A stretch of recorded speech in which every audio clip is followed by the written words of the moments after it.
What the heck? That was weird. I thought I unmuted myself. But how y'all doing out there? Hello, Shadowtail, Warby, Tyro. I was saying there, I was saying I'm starting to hear that, Shadowtail. But I understand. I've gone through times where quality of sleep has just been non-existent. Let's see. Alright, so Twitch says we're excellent. Streamlabs is running optimally. The chat is scrolling. And the game, she be running. That's a good thing. That is a good thing. Oh. There we go. Alright, so let's get this party started by saying greetings and salutations to you. My name is Featherhoof, and welcome back to another live stream of our beloved Final Fantasy XIV Endwalker. Because, well, patch 6.15 isn't done yet. Because I left the best for last.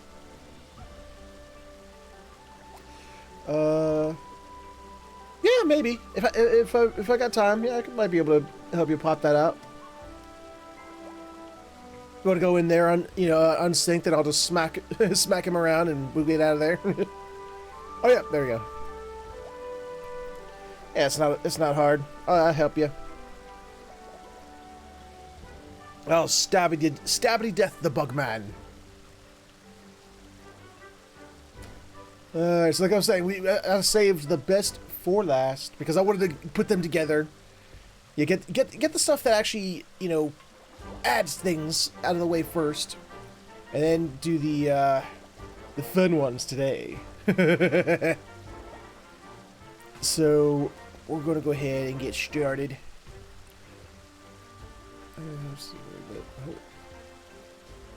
All right, so let's. Well, first off, before we get started, you know what? Hey Tyra, let's just do it real quick. Let's just bang it out real fast because it ain't gonna take long.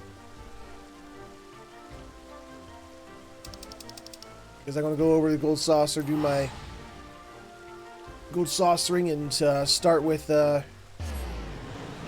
send me an invite, man. Send me an invite. And now that I got my dailies. Yeah, my nice new Beast Tribe dailies. It makes me happy. And these people have been dancing here since yesterday. I mean, I know I've heard of going AFK, but Jesus.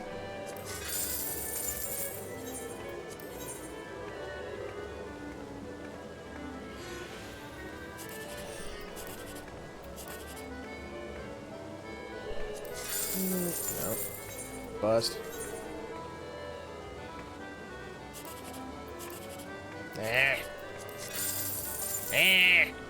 Turbo busts. Hey, whenever you're ready, Tyro, just set her up. Let me see. What was anything else here? Nope.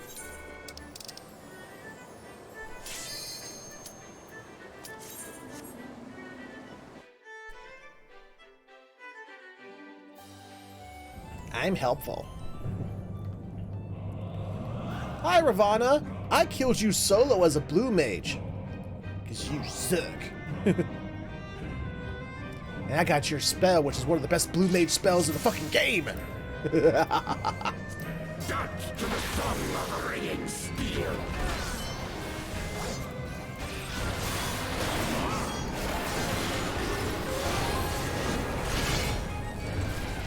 Furious as a blaze.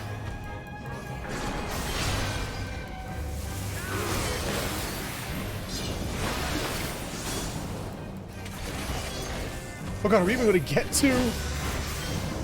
Are we even going to get to I Am the Mighty Pooh song? Nope, we never even got to the I Am the Mighty Pooh song. There we go. We never even got to the music, the song change.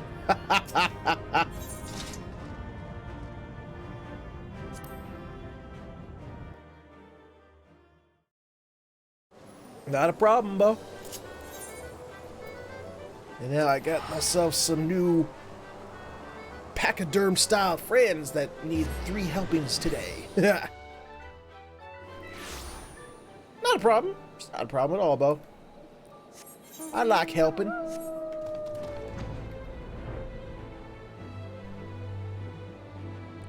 An idea: if you have a person that is annoying, try calling them a wastard? A wastard? Maybe, I don't think I'll provide sure, just hit a big flare. Ooh!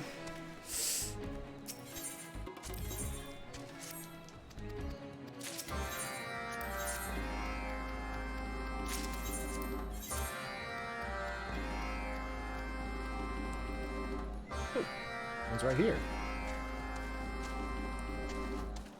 Speak with Vata.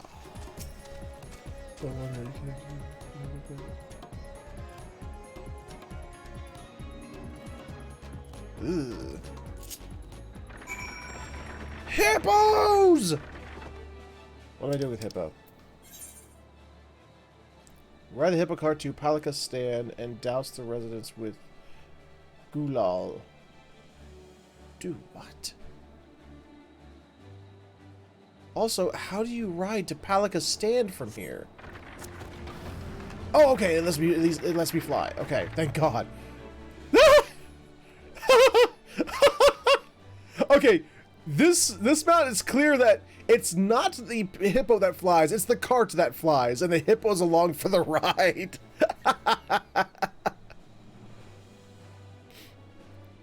It was a Boston Titan. Ah, gotcha. Eat me.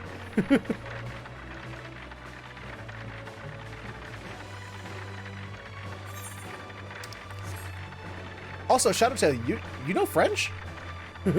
I did not know that. Or is it just you know French curse words? Wait.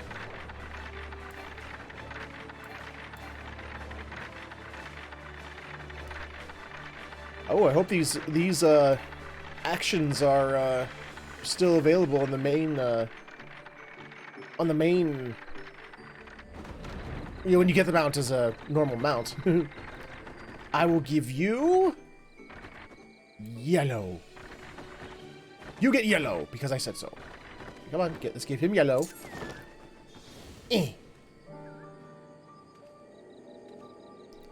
What?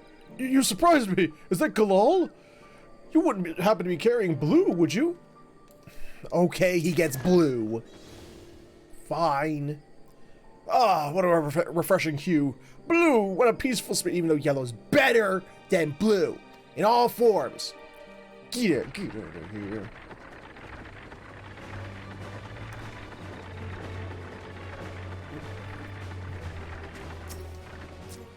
And you will get yellow and appreciate it.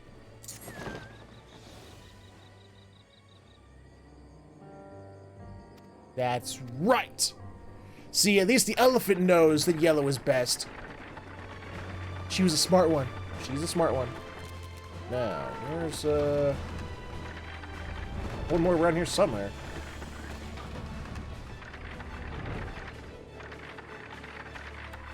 Seriously, where you're around here somewhere, third person who wants to be showered in whatever the hell a Gulal is, and oh, there you are. I'm assuming you probably want red. Blech. There we go. Bye-bye. Food in French, the chicken my child in Quebec. Oh.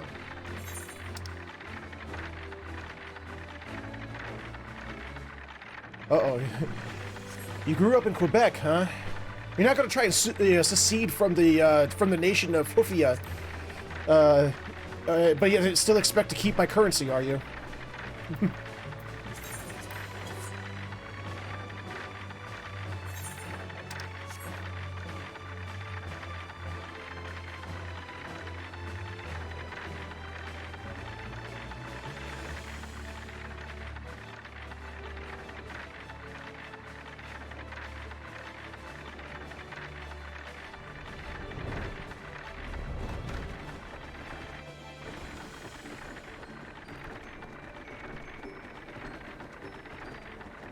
welcome.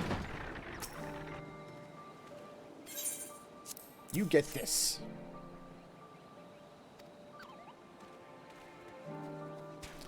They're Canadian on my mother's side. Nice. No wonder you're so polite and nice.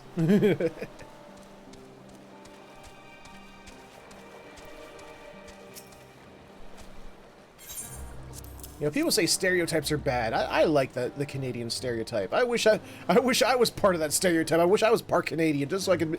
People are like, oh, you must be very polite and nice. And like, I wish people, looked at me and immediately thought that.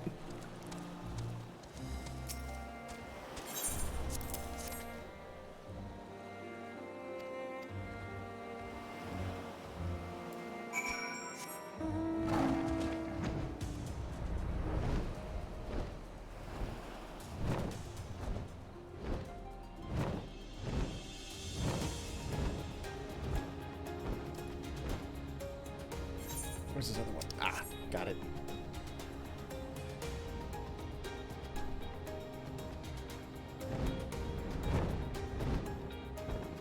Found you! I have a purse that's apparently very elegant for you, sir. Bye-bye!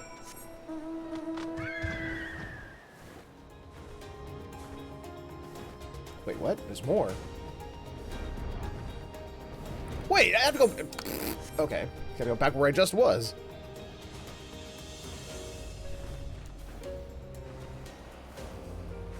And someone's on the exact same quest I am.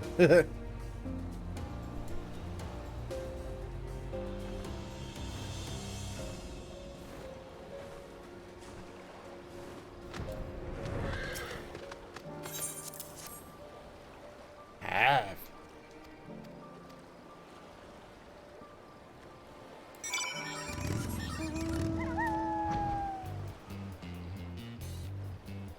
I'm of the be polite to me and I'll reciprocate persuade. Ah. I don't know, I try to be polite whenever possible. I mean, not to be rude to you. Yeah, I'm not trying to be rude to you, Shadowtail, but it's like when people are like, oh, if people are nice to me, then I'll be nice to them. It's just, that sort of feels like, I don't know, it's like, then you're not really being nice, are you? I don't know, that's just how I feel about it. It's like, they need to be polite to me first.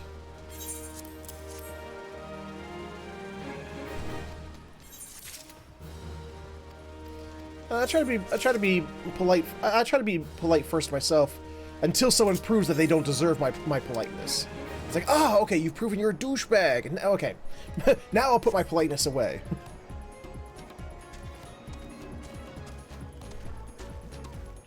Also, I still love the music playing in the new Beast Tribe area. I hope that's coming over the, because sometimes I've like listened back to my watched back some of my own VoDs because I'm like, huh, I wonder if it's actually it or exported to YouTube properly, and I'll find like, oh man, the sound did not transfer the way I thought it would.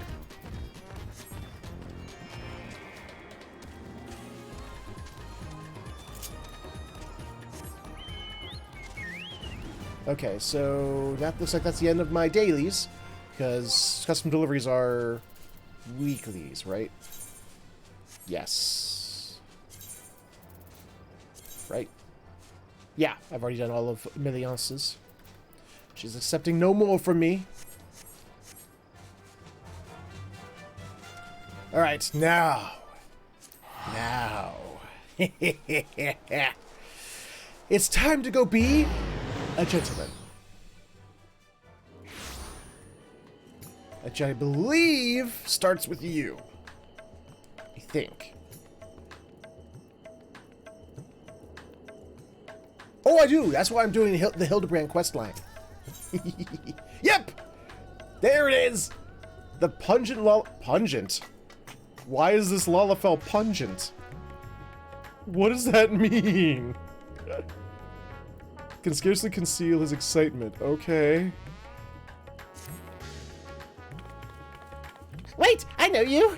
We met in Kugane. You were that stone-cold killer I asked to look after the love of my life. What? I'm sorry, what?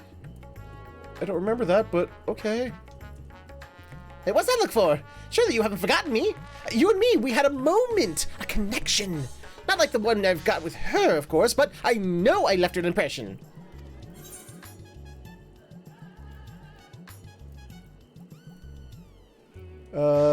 Let's see, what was it? The creepy little bastard who smells like cheese and followed Nashu to Kagane after stalking her for 5. Oh my god!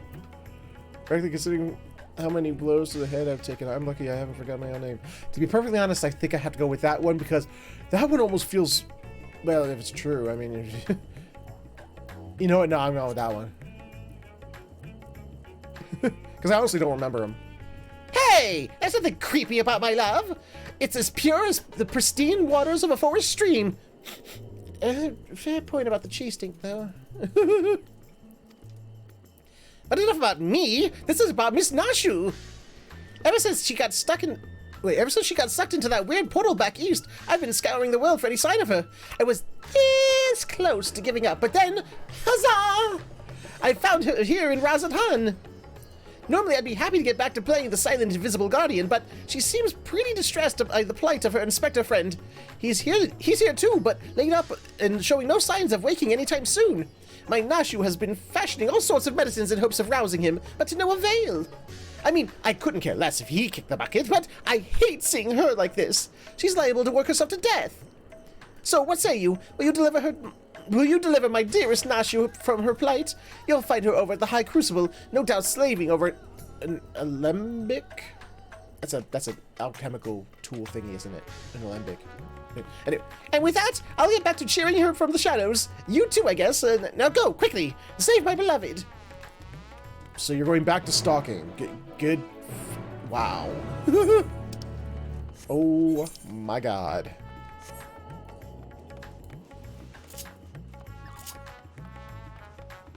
Boing. Boing.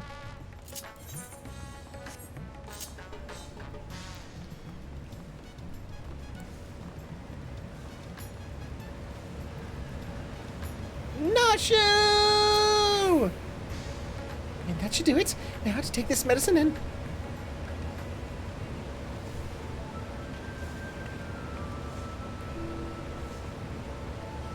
Caw! Warren! It feels like it's been forever. Though definitely less than a year. I'm sure. Ugh. Trust me, Nashu, it hasn't been less than a year, unfortunately. It's been like over 2 years. Because, I mean, you guys were nowhere to be found in Shadowbringers. Square Enix. What brings you to Razathan? Enjoying a spot of adventuring, or perhaps...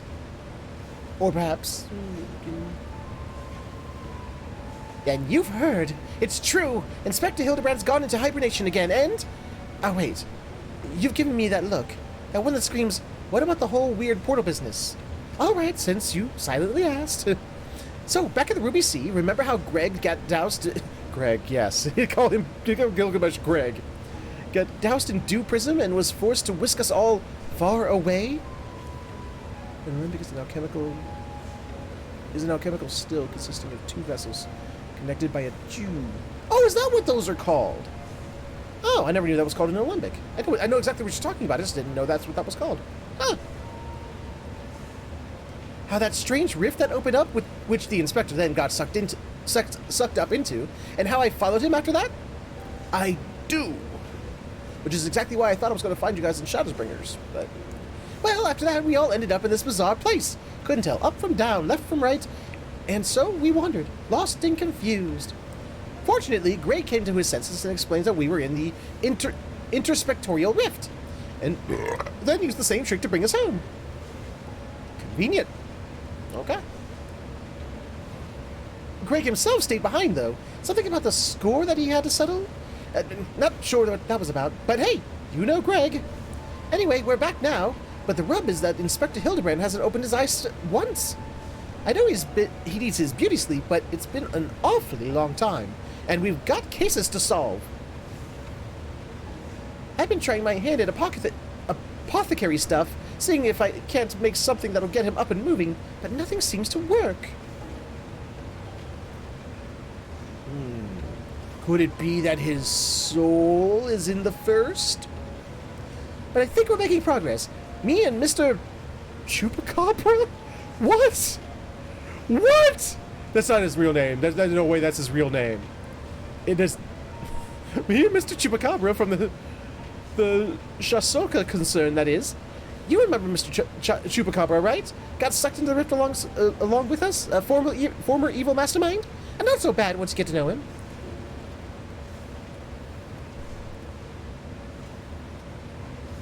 Hi.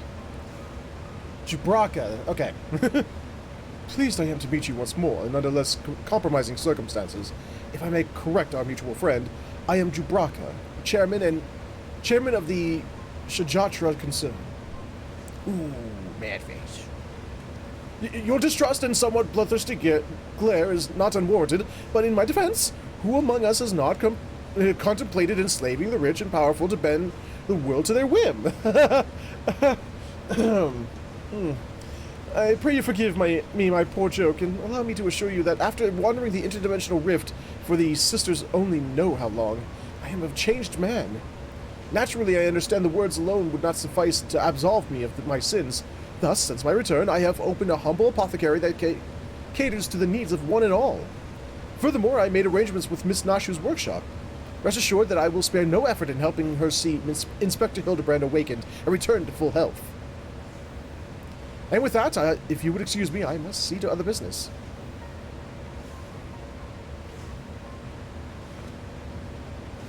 Ah, I knew it! I fucking knew it! Isn't he the nicest ex-villain you've ever met? Ah, but that's right. I had just finished my latest medicine. I've got high hopes for this new recipe.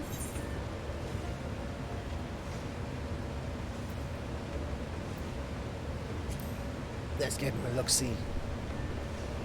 Sure, the boss that is being getting on everyone's nerves. Get me to coat a exhausting system and an anti-rust coating, so I hang this set of pipes up in the spray booth and coat the pipes and leave the... Oh my god! Long sentence! He's just up in the spray booth and coat the pipes and leave them to dry when all I hear is him going off on another co-worker, or but failing to see the biggest freaking pipe in front of his own eyes and walk straight into the painted pipes. All we hear across the shop is a loud goddamn. It's seeing him walking down stairs with a nice big paint mark across his forehead. Oh my god. And by all means, the inspector is resting in a room up in Kama. Awake or asleep, I'm sure he'd enjoy your company. Let's go. Jubraka is, he was the villain from the last story. Well, what turned out to be the villain in the last story. There was a lot of little twists and turns, and until he revealed himself, and then he smacked Gilgamesh in the face with his dew prism to force him to do his bidding when he opened the portal and sucked them all in. Where am I going? Ah, that's where I'm going.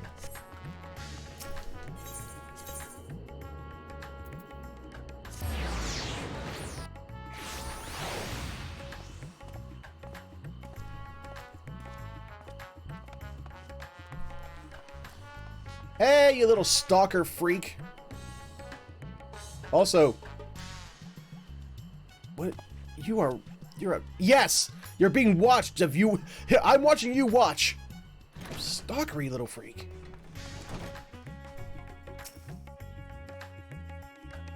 Isn't this room nice?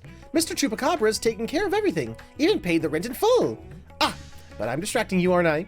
You need to concentrate while you examine the inspector, yes? Study and Speed Inspector Hildibrand, you may move the camera. Yeah.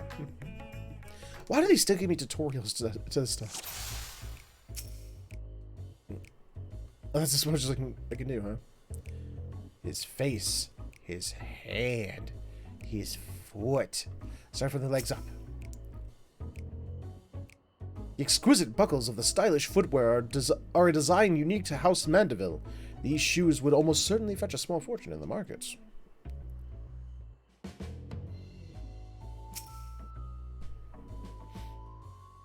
Rippling muscles bespeak impressive strength, while smooth skin suggests that only on the rarest of occasions does the man resort to violence. Troublingly, his limbs are stiff and cool to the touch, as if the blood runs cold in his veins. Well, if it's true from what I've heard of, the Final Fantasy XIV team, how they feel about Hildibrand, I'm pretty sure they would like to kill him off anyway, so that we couldn't ask for him to come back. But they better not. Rugged features belie what is, at closer glance, the sensitive mien of a cultured gentleman. While he still breathes, he appears to be locked in deep slumber. It's almost as if we've seen a bunch of people have this problem in a previous expansion or something. The Inspector's condition is disturbingly reminiscent of the Scions who were summoned to the first for a time.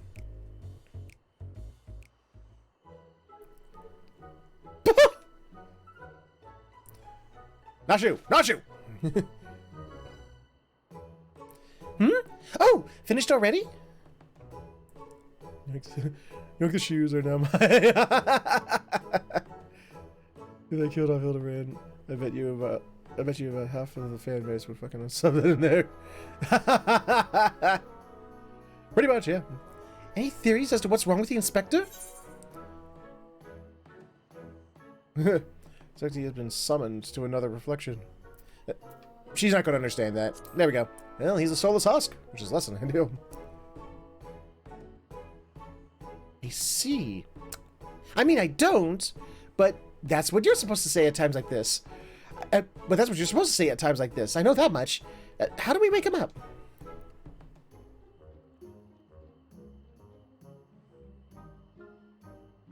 Return his soul to his body? But where did it go? And what is it doing there?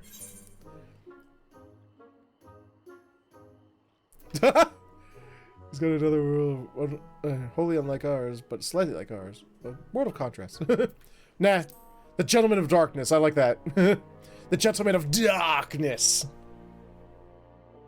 I see. Right. So can you go there? So can you go there? Great! In that case, I'll leave the soul searching to you.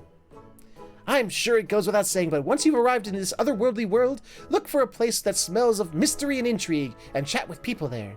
That's standard agent of inquiry protocol. Oh, and since this is Inspector Hildibrand we're talking about, don't be surprised if you find him asleep and having forgotten a thing or two.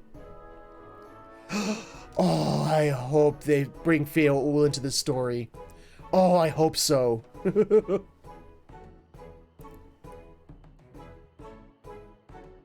Yes, she does. If she were to use a frying pan, Warby, it's only because there was a bomb attached to it. But not to worry. I've prepared my traditional medicine just to... Oh, she gonna... Just in case. Don't hesitate to use it. And with that, do take care out there. Is her traditional medicine what I think it is? I hope so. Why can't they bring back Feo? I don't think there's a reason why they couldn't. We're about to go to the Crystarium.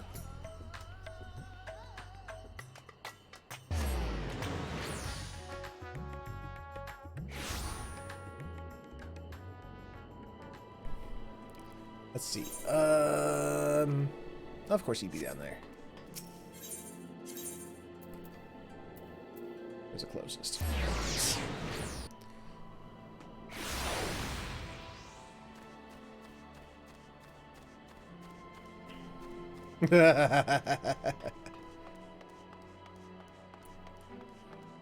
Hey, Ciela!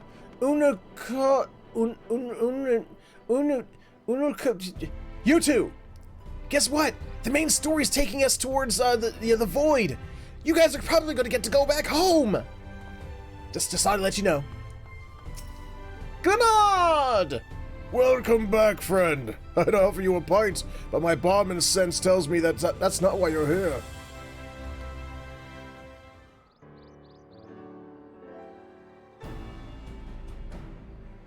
So this friend of yours has gone missing. Sorry to hear that, but plenty of travelers pass through these parts. Could you describe the fellow to me? Him, burly, wears a monocle, well-meaning idiot. These are both really good descriptions. But I like well-meaning idiot better. Have you noticed that the dialogue, describing Hildibrand is like exceptionally mean? I think the writers are showing their unhappiness with being forced to bring back Hildibrand again. Yes, that sounds familiar. Mind you, I don't see him myself, but I do believe one of our bounty hunters spied such a man when you were all battling that horde of spectral warriors. That's right! We did. I forgot about that. I still never saw him.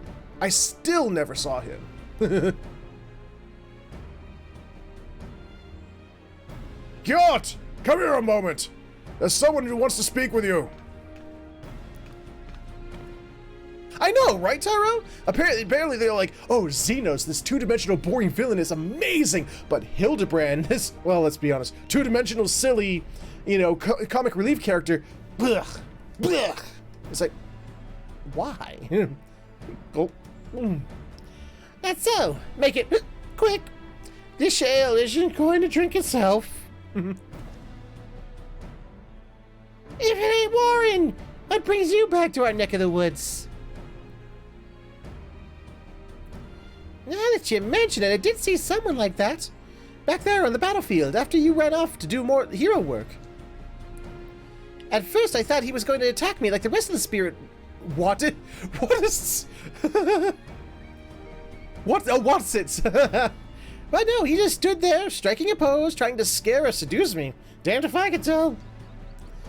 Still, he was going, and I wasn't about to take any chances, so I said, hey, piss off, ghost, and sent him packing. Did he die, you ask? To which I say, what am I, a Cherugian? Also, I've kept my mug waiting long enough. Good talk.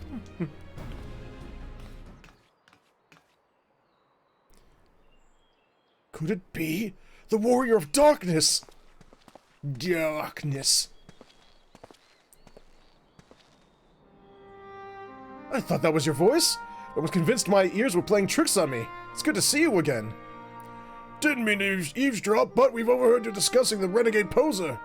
We've been searching for him for some time now. That would be fun to see. There have been sightings in Lakeland, you see. Venard and I have been tasked with getting to the bottom of it. We've little in the way of useful information, though. All we know is that he appears without warning and strikes a disturbing pose. He's not caused any harm, if you discount the shock of a strange man gesticulating in your general direction, that is. Nevertheless, we're worried his behavior might escalate. Have you been tasked with apprehending the miscreant as well? Not quite, Venard. Warren's come back to track down a missing friend. Why would it? No! I'm not gonna say I regret to say. No, fuck that. Wow! What is with these mean responses in regard to Hildibrand? Why do they they are making it, they're making it clear in no small terms that they do not like Hildibrand.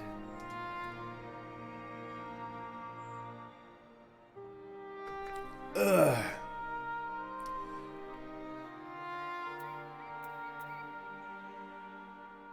I think the first one sounds like a little less angry. If the man you're looking for might be one and the same, then why not work together? Between the three of you, you're bound to have better luck. It would be an honor and a great help. We were just about to leave to gather testimony, as it happens. Come and join us in Sullen when you're finished here. We'll solve this mystery in no time. Bye.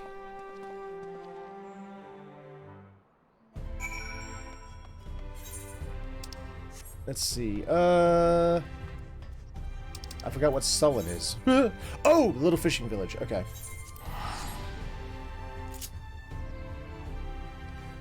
Just bundle him into a large sack and be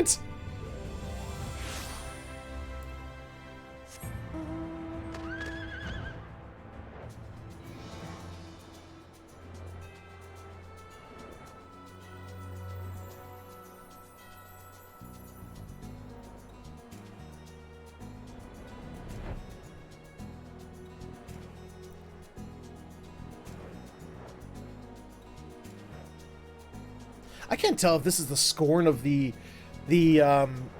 Japanese programmers or the English localizers. But man, there's some Hildibrand scorn here. God damn. Like my favorite non-main main story quest event, and they're making it mean.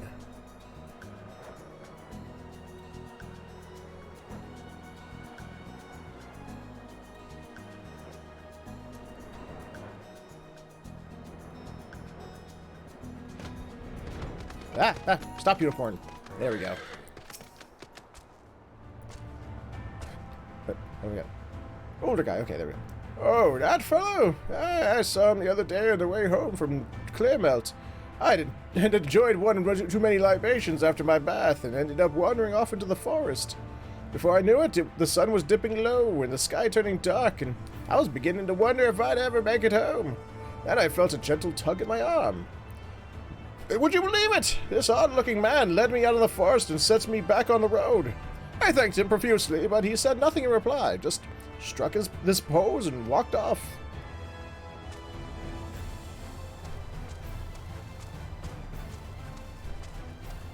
No, that's the one.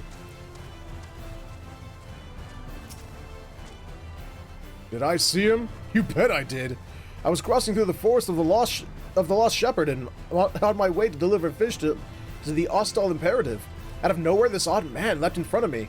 I thought he was a bandit at first, but then he abruptly turned to the side, curled his neck, and put his fist to his head as if to say, I don't know. It was baffling. I ran when I realized he wasn't going to do anything else. Yeah, I don't forgive Hildibrand being trashed if they could introduce another funny side quest line. Yeah, that'd be nice, I guess, but I like Hildibrand.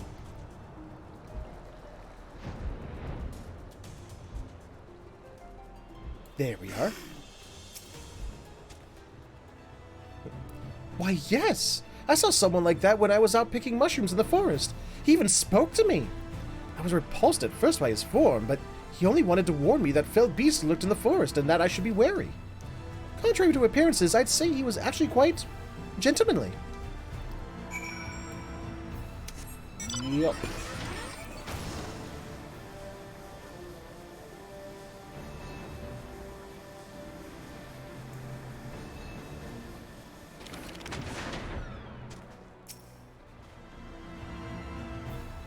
What was the color of the bubble? Giuseppe's crest? It was just gold. As far as I'm aware, it wasn't a blue. At least I don't think it was. Finished questioning. Wow, that's a hard word. Finished questioning the locals, have you? Were you able to learn anything? Not only has the poser caused no harm, he's even helped people? Was it? I don't know if they were. Were they? I don't know, it's been too long, I honestly don't know. So he's a gentleman, albeit a suspicious one. Something of a contradiction, you might say. There's no reason to doubt what we heard. Huh. Everyone seemed to encounter him in the forest of the Lost Shepherd, right? And that's where we'll look next, shall we?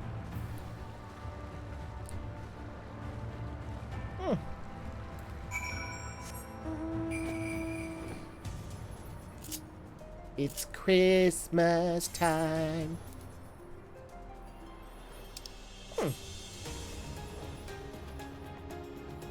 I don't know why it would be a blue bubble, because it doesn't add any permanent new, function or thing to the game.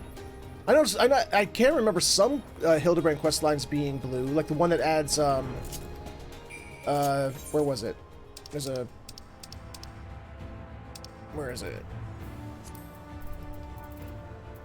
Is it one of these? There it is. This one right there, it adds that trial. So, I mean, I know some have been blue in the past, but...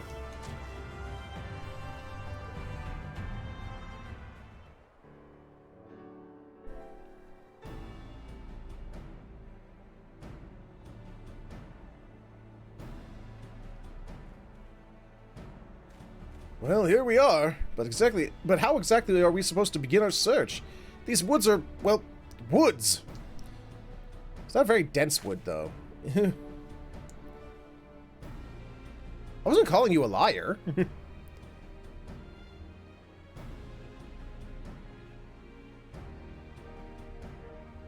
Oh, man.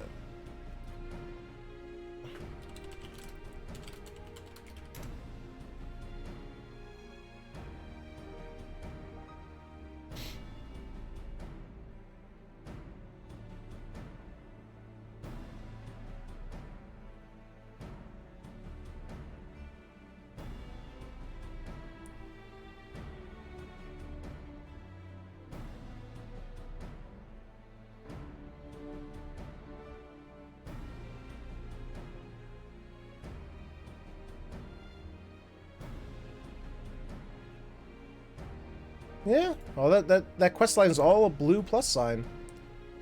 Huh.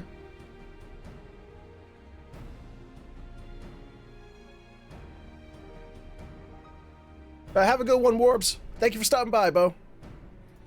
So next week's trip to France are going to be toasty. Ooh. Good luck to you, Shadowtail. Got a plan, do you? Far be it from me to doubt the warrior of darkness. Show us what you've got in mind, and we'll back you up to the best of our ability.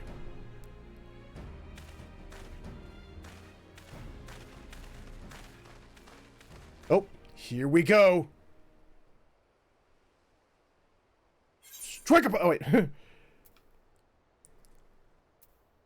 Okay. Do it.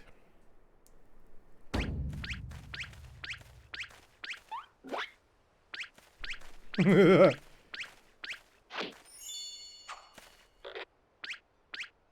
God.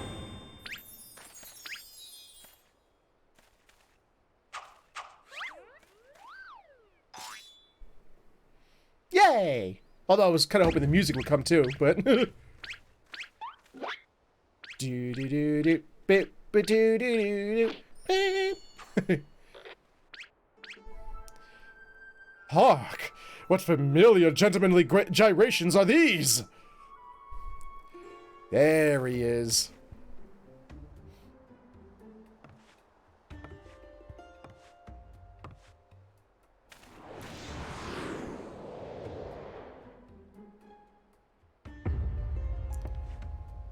Oh God, nice wings. Whoa, he's in white. Oh God! He's still wearing the geisha makeup. Light Warden, the Forgiven Gentleman? What?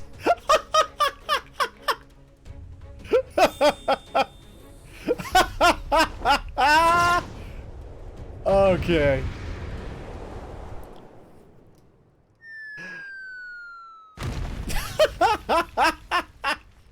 Okay, they haven't lost their sense of humor entirely with Hildibrand. Ah, there's the music.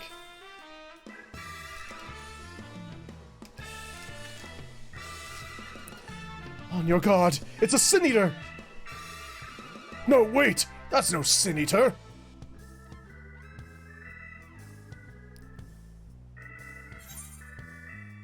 It's the Gentleman of Light!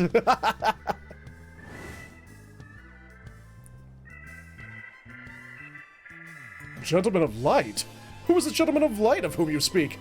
I am the Forgiven Gentleman, Devourer of Sins, Light Warden Extraordinaire!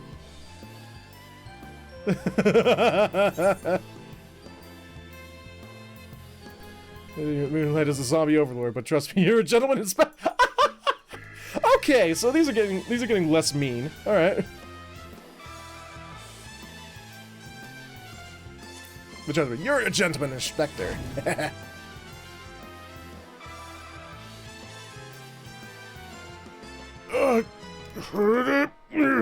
Inspector, Sin Eater, Inspector, Sin Eater. You're acquainted with this, gentleman? Hell yeah. I've been looking forward to this for a while. Right then. Clearly your friend has been through a lot.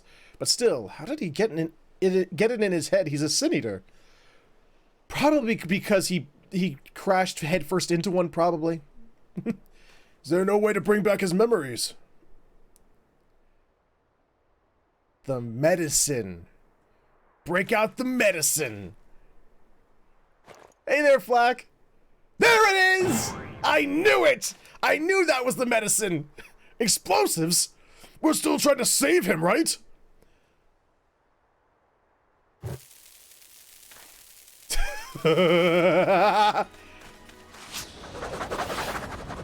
Damn! I could be a blitzballer at this rate.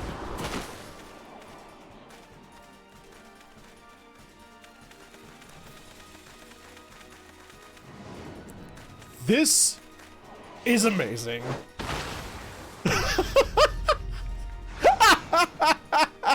Hey, also the Blackfoot, how you doing? Set it up.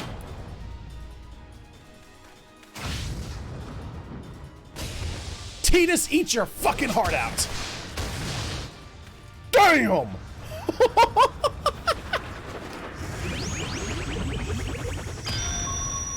It is a Jex shot! Jesus Christ!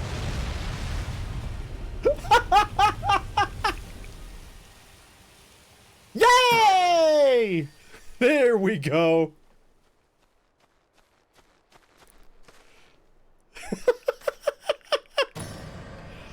Wicked White, we've killed him! KO!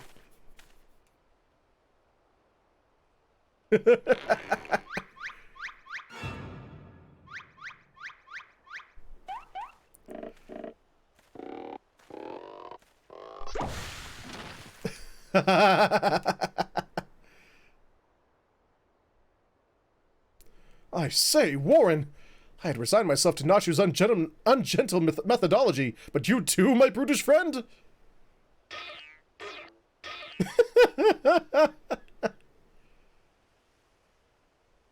But never mind that. I do not recall the world being quite so purple.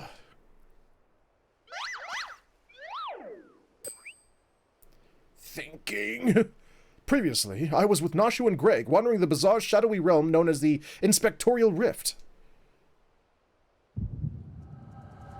Oh, there! Wait, they can get in on the Echo?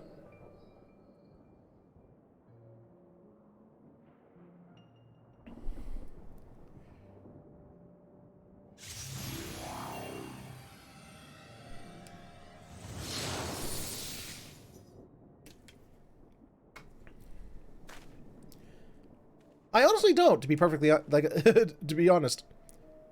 Where am I? Who am I?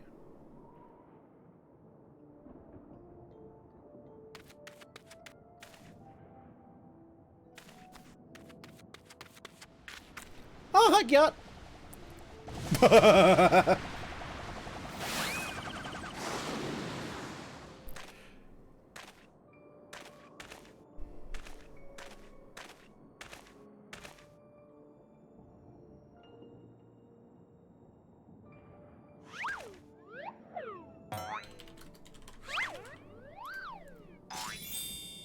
Oh, you mean Elidibus?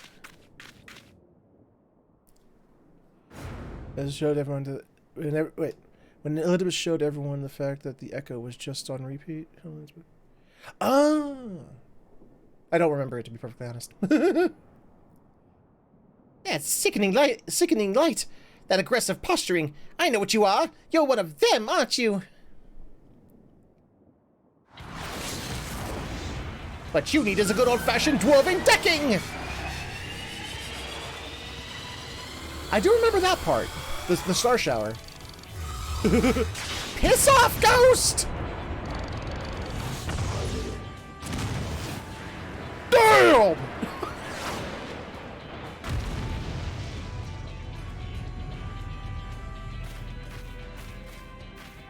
Yacht's more cooler than I thought!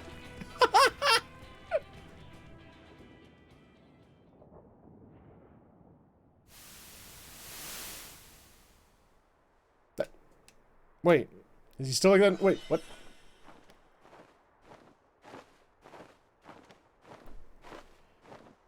Oh! Hello, Light Warden. Wait, but a Sin Eater. With your cool little horsey face.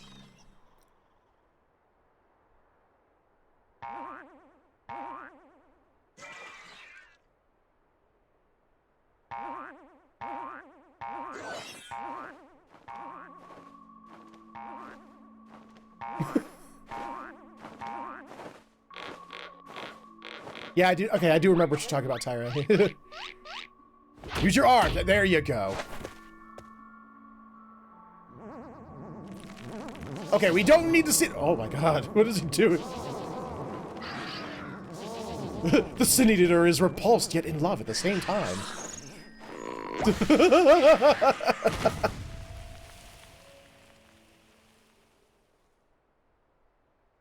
Run for your lives! It's a Sin Eater!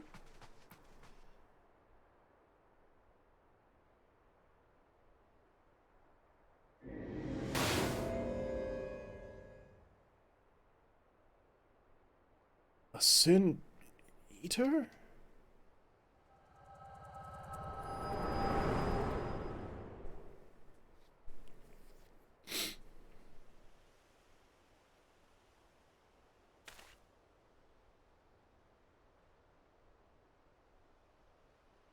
I'll be damned.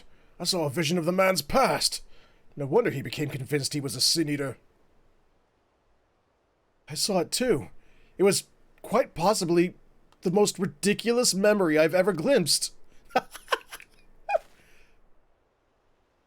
Answer me, my faithful assistant. Where are we? And why is it so purple?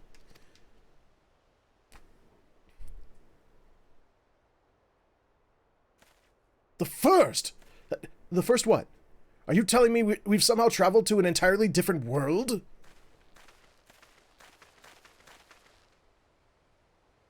Ah! Good gods! To think that I have transcended the very boundaries of time and space! But were we not, my adoring fans? Hildibrand, agent of inquiry, inspector extraordinaire, will return to you forthwith.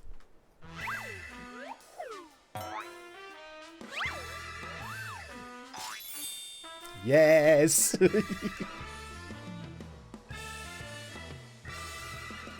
Don't you stop here! Don't you stop here! Although it is sort of an introduction, and it might be stopping here.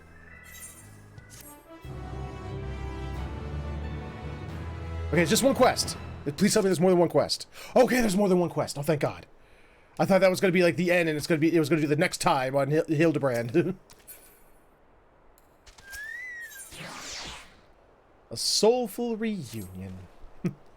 While I've enjoyed what time I've spent in this far-flung first that I can remember, we should be getting back to our own world soon. Would you happen to know how we might go about doing that? Restore my soul with a spirit vessel? Say no more. Your cursory description was more than enough for me to grasp the concept completely. It is not unlike brewing the perfect cup of coffee, which means our task is clear. We require the services of a skilled soul sommelier. I don't know what a sommelier is. I know a soul sommelier named Becklog. Splendid! I see that even in this world you rub shoulders with the cream. Let us pay this Becklug a visit. I'm not sure what you're plotting to do with souls, but if you require Becklug's assistance, we can help. Aye, they evaded us time and again, and I reckon they do the same for your friend here. Come with us to the Cabinet of Curiosity.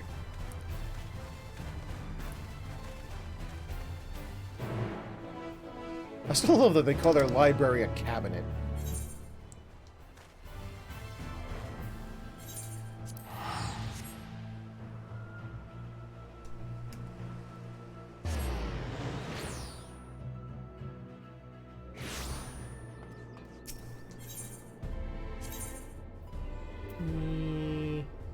Yeah, there it is.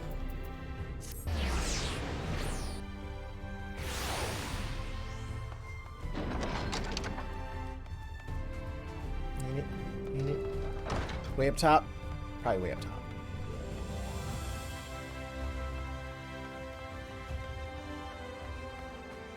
Oh, well, Becklug's up top. Still hanging out with Morin. Where the fuck is Hildibrand? Oh, down. Oh, he was right outside, right inside the doors. God damn it. If you're ready, I'll call for Becklug.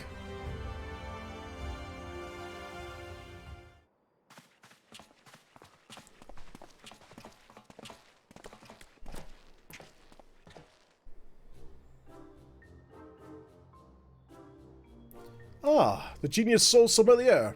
You come highly recommended by Warren. And what an adorable little puppy you have. So what? Puppy? I beg your pardon, but there seems to be some confused... Puppy? Who is this imbecile, Warren? I've half a mind to make him dig a hole so I can throw him in it. But I presume he is a friend of yours, and one I need no less.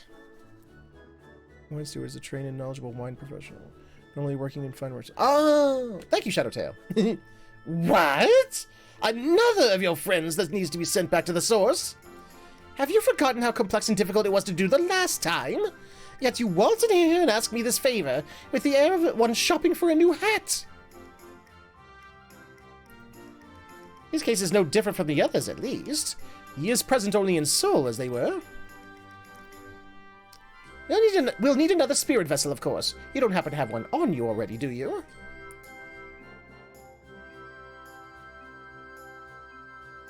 Apparently I do. Entrusted to you by the Crystal Exarch, you say? If only he knew how you were using it. Fortunately, I have epoxy on hand. We've been using it to treat patients at risk of transforming into Sin-Eaters. But I suppose it's due for a change of pace. There is, however, one concern. In case I didn't make it clear before, the process can place great strain upon one's soul. If he is lacking in resilience, there is a chance his will not survive. That his very essence will be rent asunder. He's lived through... See, again, here's the meanness of it. Man, they're particularly mean this time around. I like this one better. After what he's lived through, it would be implausibly anticlimactic for him to die like that. At least that one's better.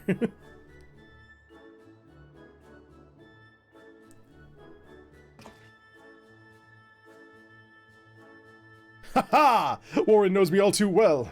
I assure you, my good sommelier, who most certainly is not a dog. You needn't worry for Hildibrand Heliodor Maximilian Mandeville. Yes, I get the distinct impression that the gods themselves could not kill him if they tried. And they have. Yes, they have, actually.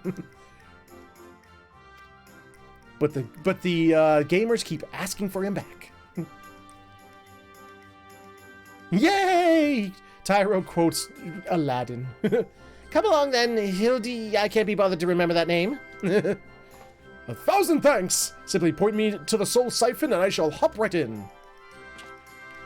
The rest of you can wait here. I promise I won't hurt him, no matter how much I might be tempted.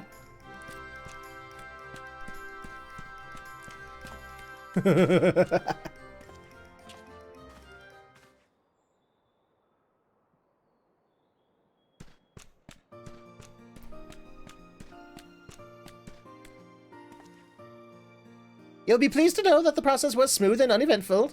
Honestly, I was hoping for more of a challenge. All you need to do is take his spirit vessel back to the source and bring it in contact with his corporeal body. He should awaken immediately with his soul and memories intact.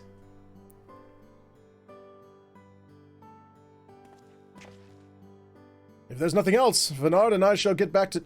Well, Venard and I should be getting back to our duties. It was a pleasure, Warren, if all too brief. I won't pretend I understood even a fraction of what happened, but I'm glad I was there for it. Till we meet again! Rest assured that Thaler and I will be doing our damnedest to look after the people here in your absence. It is good to see these two again, though. See these guys actually, like, warrioring up and actually getting out there and, you know, trying to be good people and all. It's heartwarming.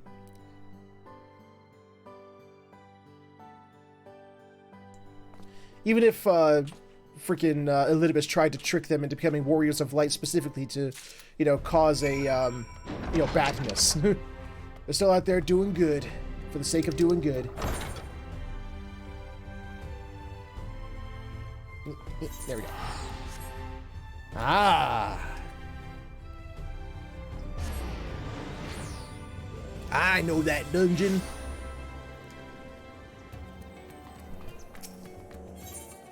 Got a little group hanging out together.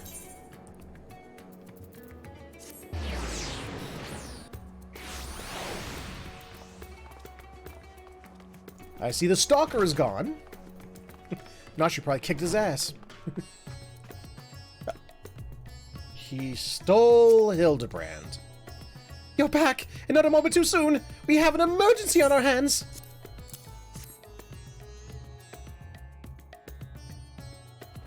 The inspector's soul is in this, you say? That's great! But we have another problem now. The inspector's body has gone missing.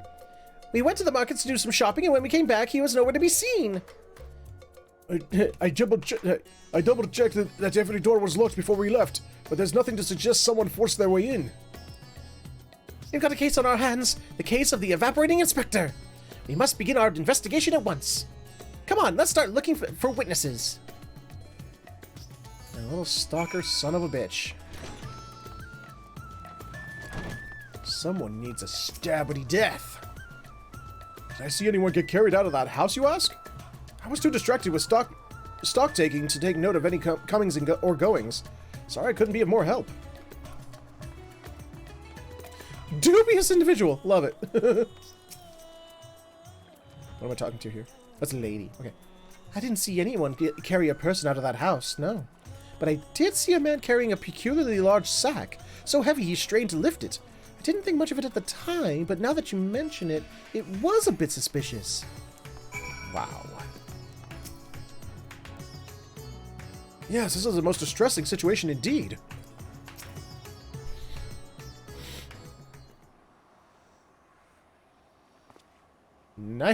Nice eyewear.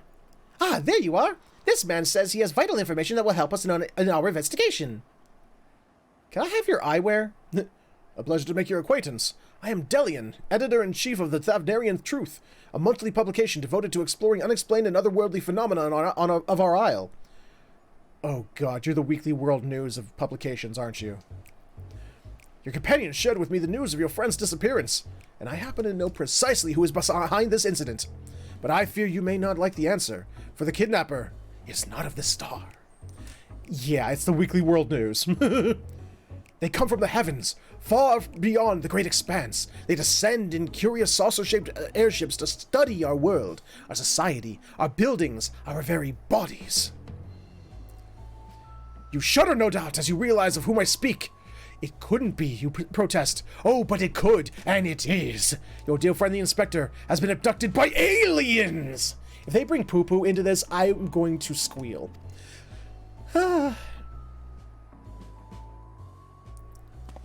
Oh, but he'll be fine, you assure yourself. After all, they just want to understand us better. You poor deluded child. That they do, but to what end? Why else?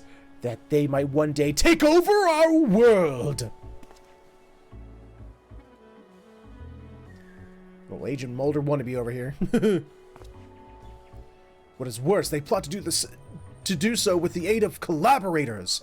For the Sharlians are in league with our would-be overlords, providing the aliens with vital information on our vulnerabilities in exchange for a position of power within their regime. The final days was also the work of these alien invaders, an attempt to sow chaos that our world would be easier to conquer. Blessedly, it was thwarted, if only by dumb luck, as those that did the thwarting were blissfully unaware of the true nature of the threat. You have no idea who you're talking to, do you? I had hoped the setback would discourage the aliens from coming back, if not move them to abandon their ambitions. But it would seem events have only emboldened them. They are indeed carrying out abductions here in Razatan. Even as we speak, your friend lays prone on a sterile bed in their base on the surface of the moon, where they poke and prod him with inscrutable instruments as their floppy ears wiggle and with fiendish delight. Ah, but I have said too much. I must continue my investigation in secret. The fate of our world is at stake. So he thinks the Loporrits are an invading alien force. Oh boy. Oh no! That sounded awful! We have to go to the moon and save the inspector at once! Not necessarily here on 14, even though we have been shown that we get, other worlds. Actually, no, they do. It is canonical that aliens do exist. Because in Final Fantasy 14, the dragons are aliens from another world. So, yeah, aliens do exist. In Final Fantasy VIII, they actually had a little alien. He was about yay tall. Little blue guy named Poo Poo. P-U-P-U. Look him up. So, they have had aliens in Final Fantasy before.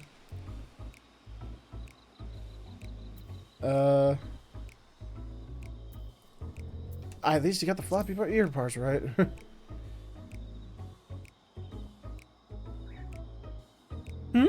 So you don't think the inspector is somewhere getting probed by aliens? But if not them, then who's probing him?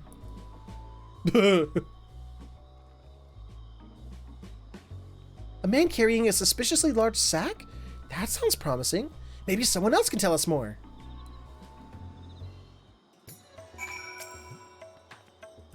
Someone up ahead may have seen something.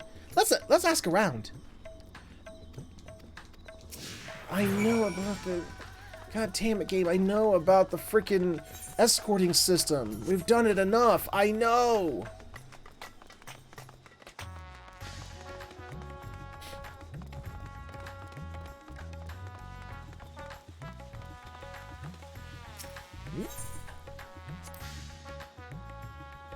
Parika and his family are the nicest people. They've got such gentle eyes and long snouts, too. Longer than anyone I've ever met in Eorzea. You didn't recognize that part elephant there, did you? Nashu, you're so just genuine. I love Nashu. The man with the sack. Indeed, I couldn't help but take note of him as he passed, trying so very hard to be inconspicuous as he was. He descended into Alzadal's path, then went over to the fountain where he met with a merchant, I believe. Such a hefty sack it was. My mind was racing with the possibilities of what it might contain. That had to be our man, right? We need to hunt down that merchant.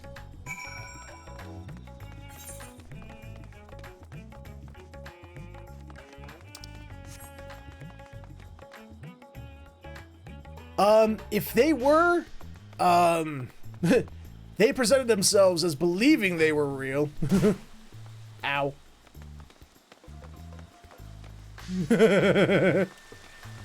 What is that emote? What is that? No. Oh, goodness.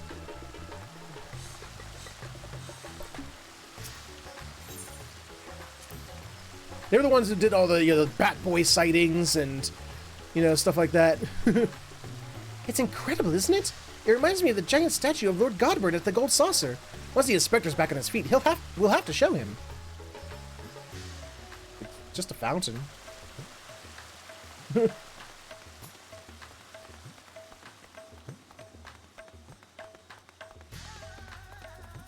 Hello, traveling merchant.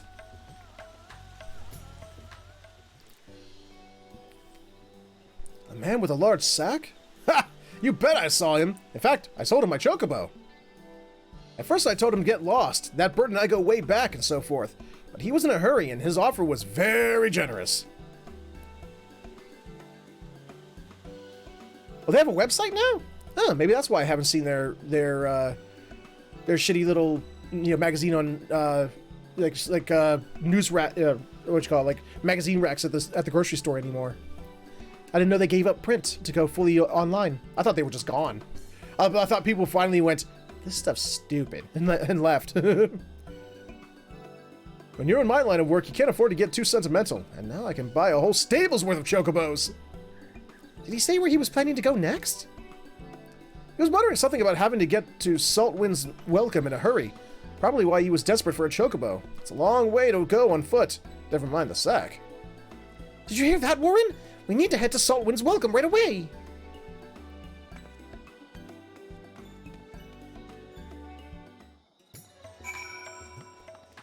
They probably had to put that on there after a while because people were taking them fucking seriously. They were probably forced to put that shit on there.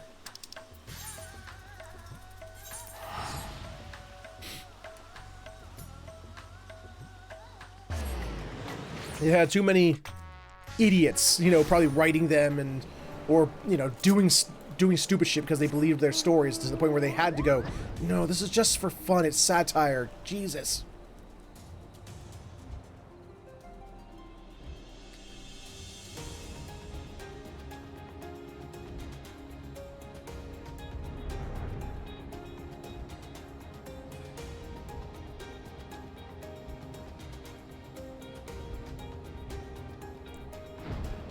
Nashu! What am I looking at? You. And it couldn't. Because the real news was worse than what they came up with. Here we are, which means the mysterious man with the mysterious sack must be near. Keep your eyes peeled.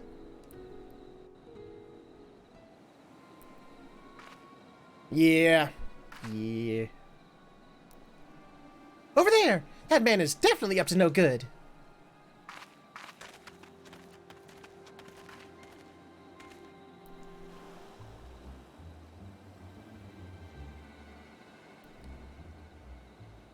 Maybe he's waiting for a co-conspirator. We should stay out of sight and watch what happens.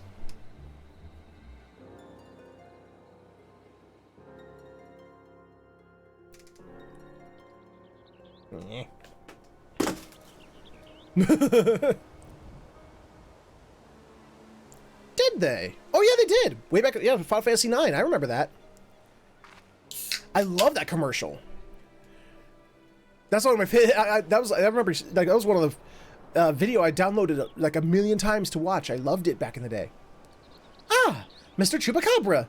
But he expressly told us that he put the evil schemes behind him. He wouldn't lie, would he?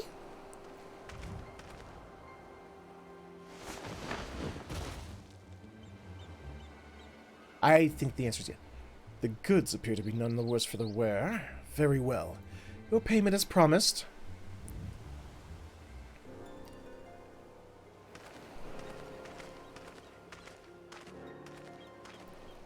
Okay, I have to apologize to this cheese stank stalker for accusing him. My client will be most pleased. Oh, or maybe he's the client.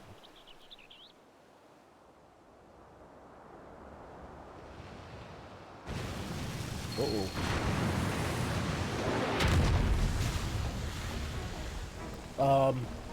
Hi!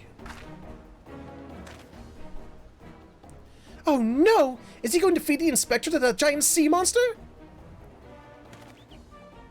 It is an honor to it is an honor and pleasure as always, Dr. Legay. I have faith this specimen will meet with your satisfaction. So this is the one said to be the strongest, most resilient in all the world. The Mandeville man. No other. He has weathered countless explosions and a multitude of martial abuses, including a devastating suplex I myself did witness. It is even said he survived a journey to Dalamud itself, and survived the Lesser Moon's fall with nary a scratch. Most fortunately for us, he has fallen into a coma from which I am assured he will never wake. You are free to do with his body as you please. Even the mightiest of warriors can't fight while asleep. Those meddlers have gotten the better of me and my beautiful boy in the Tower of Babel, but my next child will be all but invincible. With this body mine to command, I will exact a bloody glorious revenge. Please forgive me my boldness, Dr. Legay, but when might I expect the rest of my payment? I have debts that must be repaid. Worry not. With the Telophoroi gone for good, the vast fortune of House Brutus is entirely at my disposal. I shall shower you with wealth, my loyal minion. Hold on, is he who I think it is? Hold on a minute. I think I have an idea who Legay is, but I want to double check before I say anything stupid.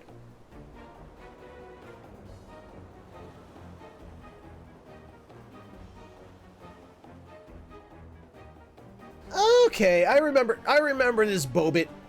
He's a boss in Tower of Babel. I remember. Okay. He's a second boss, if I remember correctly.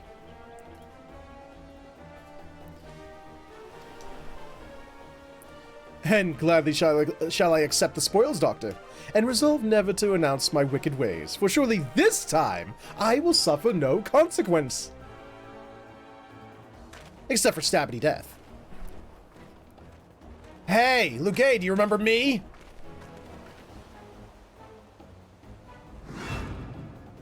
No, not you! Not now!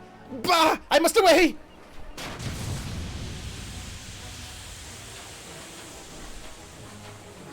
Oh, you douche nozzle.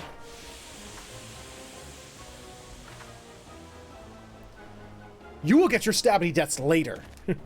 Well, wait! Dr. Lugay! My payment!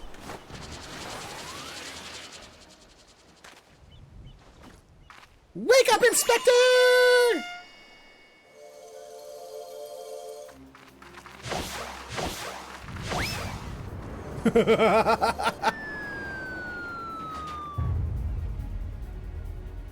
Throwing arm on this woman.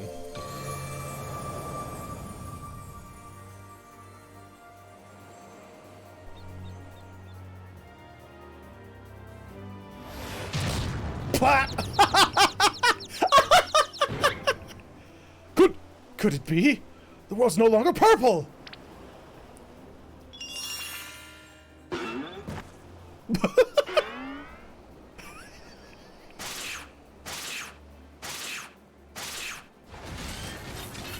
Stop moving, damn you!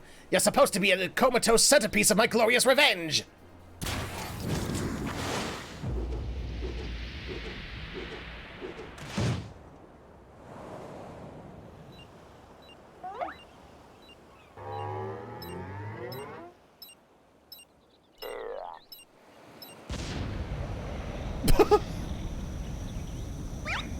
Looks like Team Rock is blasting off. Oh my god, really?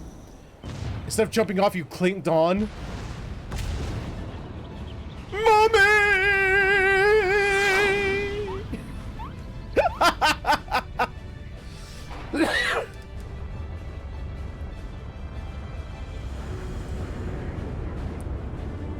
Oh my god, I love the fish. I love the Super Mario 64ing they do with their faces in these storylines. Part 2, we're gonna fight. Oh my god! Not again!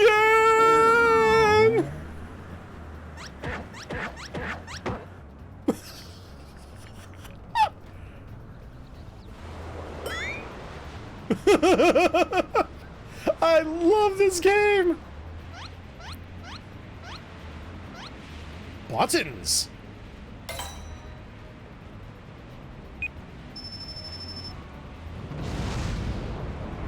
Not that one!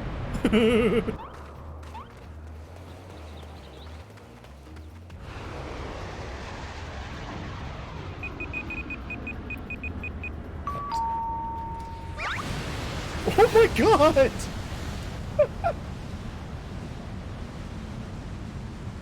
No!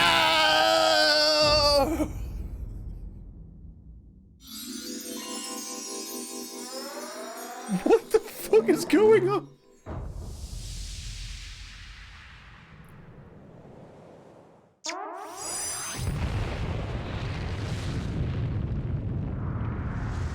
Boom! Big panda boom!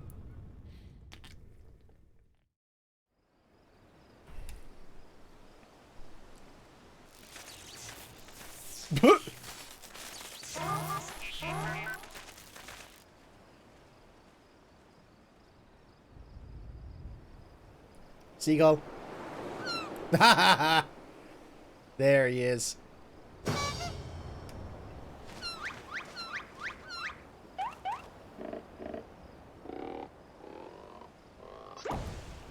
I have a prediction, though.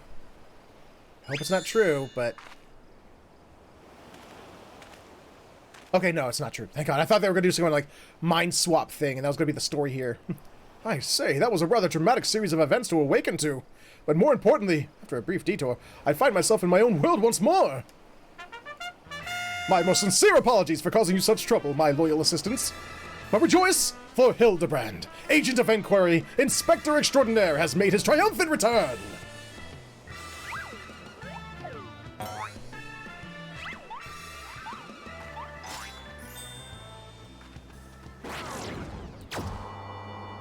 Oh my god.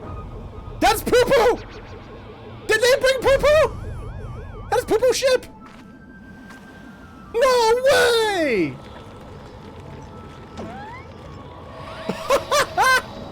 They are actually bringing Poo-Poo! Oh my god!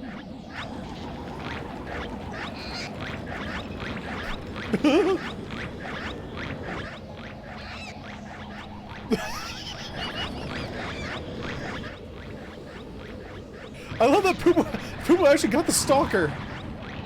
Clonk!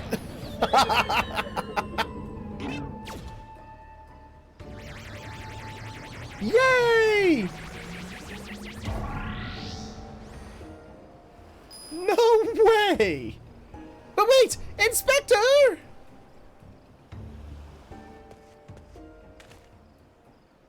I knew it! An alien abduction! And to think I would have the chance to witness one with my own eyes! This month's issue of the Thavnarian Truth shall be the best one yet! Does he have dice for earrings? Tyra, do a search for Final Fantasy VIII Poo-Poo. And when I say Poo-Poo, I mean P-U-P-U. And just when I thought we finally had the inspector back, off he went. And then came back. And then floated off again.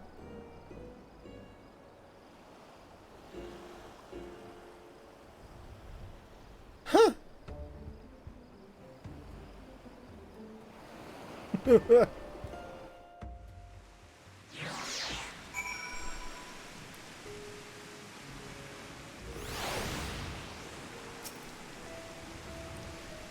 I know it's not the first time he's taken to the skies without warning, but still, it's always a little disappointing.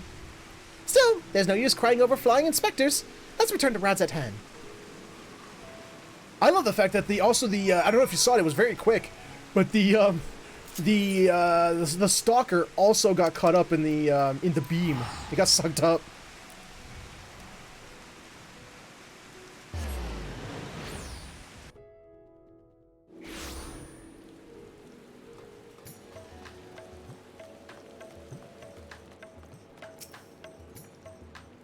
Oh, Inspector, why have you left me again? And where have you gone? No, this won't do. Get it together, Nashu. There's a case to be solved. Just you wait, Inspector. Your loyal assistant Nashu will solve the mystery of your disappearance. Again! And don't you worry, Warren. As soon as I have a new lead, you'll be the first to know. Till next time. Give me the preview. Give me the preview. Come on. Preview. Meanwhile, in Mare Lebitorum... I knew it!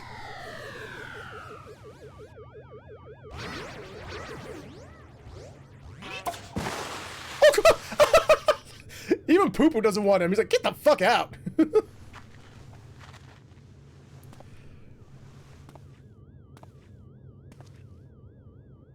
I just love that Poo-Poo's canonical to this world as well.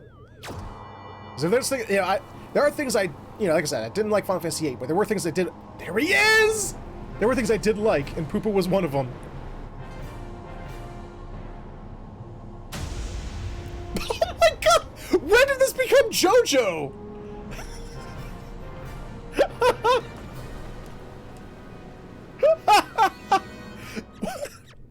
Poo-Poo!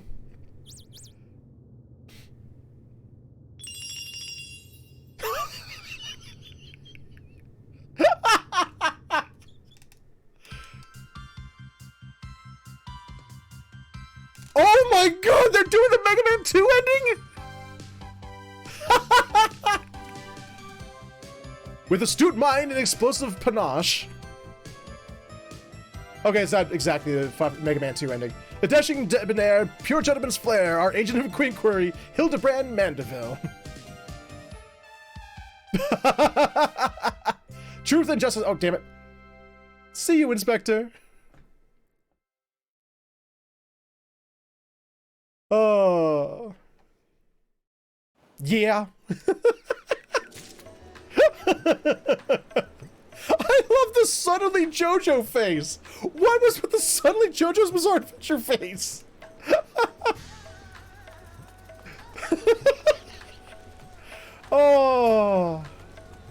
Okay, Square Enix, Yoshi P, your team, I'm forgiving them for their unwarranted hate, and obvious in this storyline, hate for, Hildibrand, making my Warrior of Light say such horrible things about Hildibrand. But that was absolutely worth it, and I cannot wait for part 2! Especially now that we've got Poo-Poo! And with that, we get to go visit another old friend who is...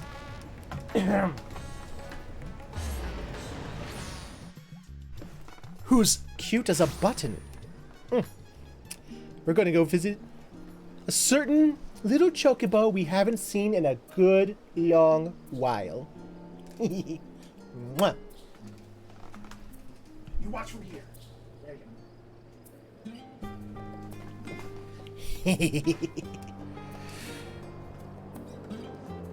go.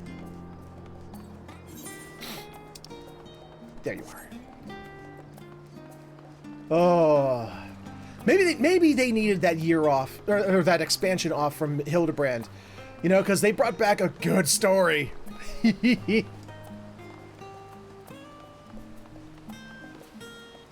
Again, I still don't like the obvious shade that they made my Warrior of Light throw at him, but, you know, hey. Alright. A heartless hypothesis. Oh, that's blown the cobwebs away. Time to return to work. What, did you come out here to fart? What was that? Goodness me, look who it is! How incredibly serendipitous that I would run into you of all people!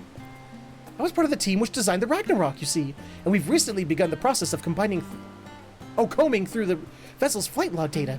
The primary objective of your journey to Ultima Thule was to save our star and countless others, of course, but it also provided us with the invaluable trove of information, records of places and events we could only dream of. Your safe return gave us much to be thankful for. As it so happens, one of the things we pulled from the log was a transmission of unknown origin, something the ship must have intercepted during its flight. We believe it to be an audio message, but even our most talented linguists have been unable to decipher the language. For a while there, it seemed we must accept defeat, but today may be the day that we finally solve the mystery.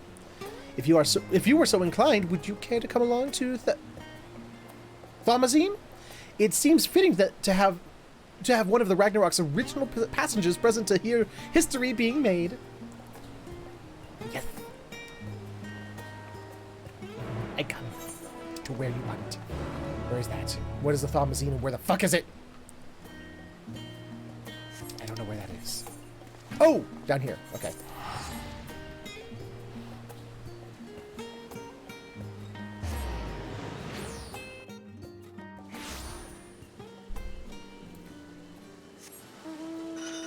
Man, I still have so many side quests to finish in this game. Goddamn.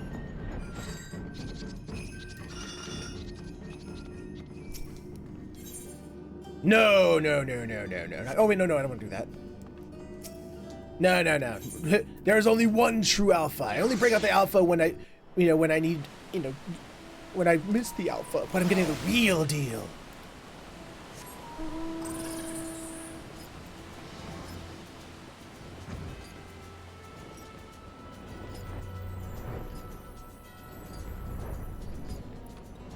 Open. Thank you. Was Thancred still down here? Wait, no flying in here? Really? Oh, boo. Just boo. No flying in here. So I can't go around looking at the Ragnarok in this. I'm still telling you, I don't know how many people have played or beaten Xenoblade Chronicles 2, but this looks like the arena from the final boss of Xenoblade Chronicles 2.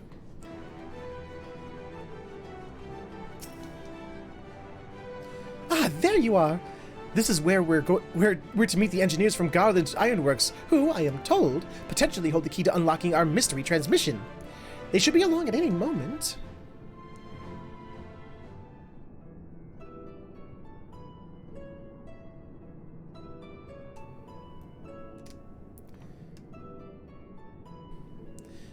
Sorry we're late. We had some trouble finding the right... Gosh, is that you, Warren?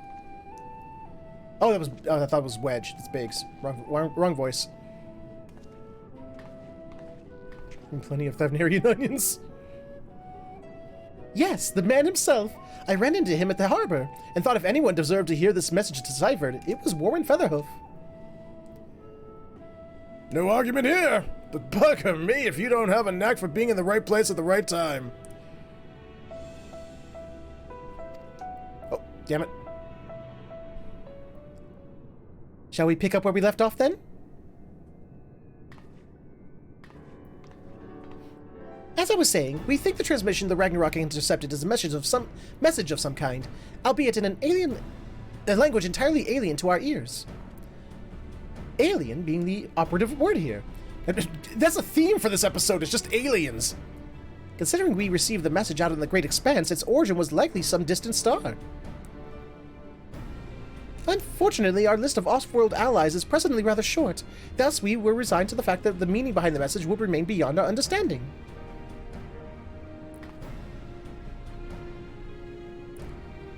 Ooh, now I got a better look at her face. She's cool. I like her. One of my colleagues, however, refused to give up. She remembered the Ironworks engineers who had been so helpful in the construction of Ragnarok and turned to them for insight into our seemingly impossible problem. Do you know what Wedge said when he heard what was going on? We should have Omega listen to it. I bet it can tell us what the message means. Not the Omega you beat in the Rift, of course. He's talking about the toy that trundles around with Alpha, the little model we made. We originally designed it to follow a chosen target and not much else. But I've seen it act in ways that, well, it's like it has a mind of its own. Then I got to thinking about those documents your lot sent to the Chief, the full reports on the final days. In the part about Omega civilization, it said there... Oh, this is still Biggs. I thought she walked into... In the part about Omega civilization, it said their people discovered how to convert the mind into data and store it outside the body. Timing being what it was, I wonder if Omega didn't somehow transfer its consciousness into our model, right before you put an end to the real one. Omega, your secret's been revealed. Alpha! So, in an effort to get to the bottom of that, as well as take a crack at this indecipherable message, we decided to make some modifications. With help from Labyrinthos technicians, we've upgraded our toy Omega with a fully functional vocalization module. We played the transmission for Omega, and I think it's ready to share. Omega and Alpha! Yay! I've missed you two so much! Are you in there, Omega?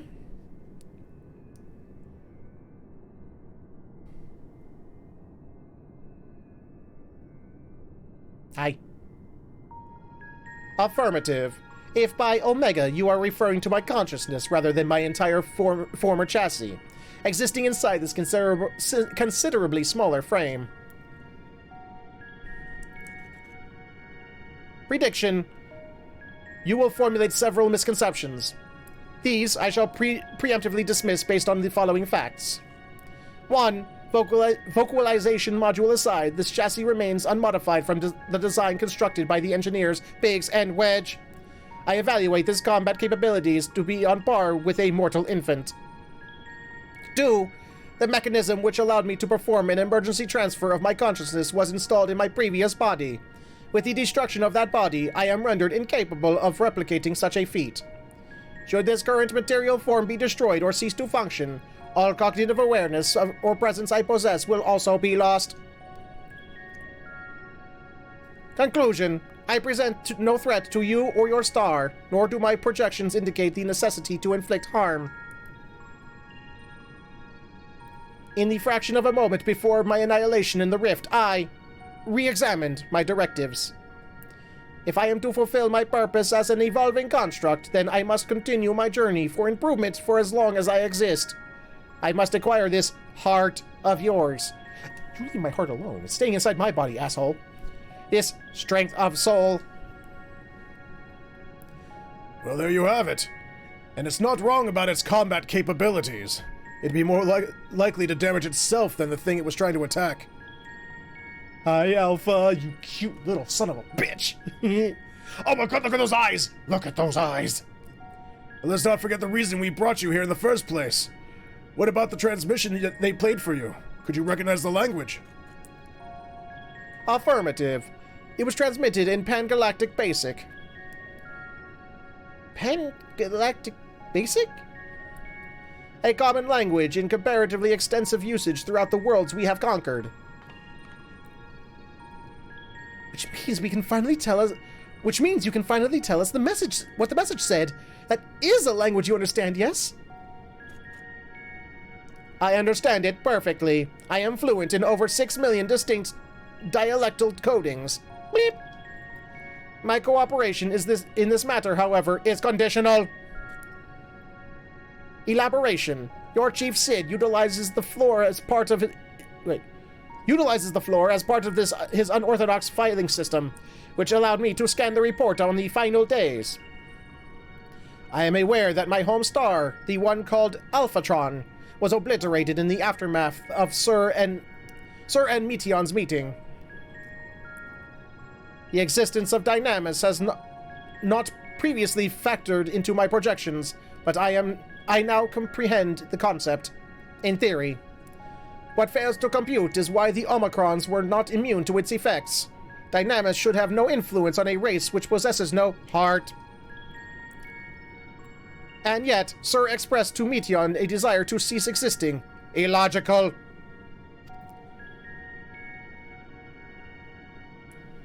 I must pursue this anomaly further until the full equation becomes clear to me. I must analyze all the elements of the final days and deepen my understanding of the heart's intangible properties. Alpha fell asleep! Alpha's bored!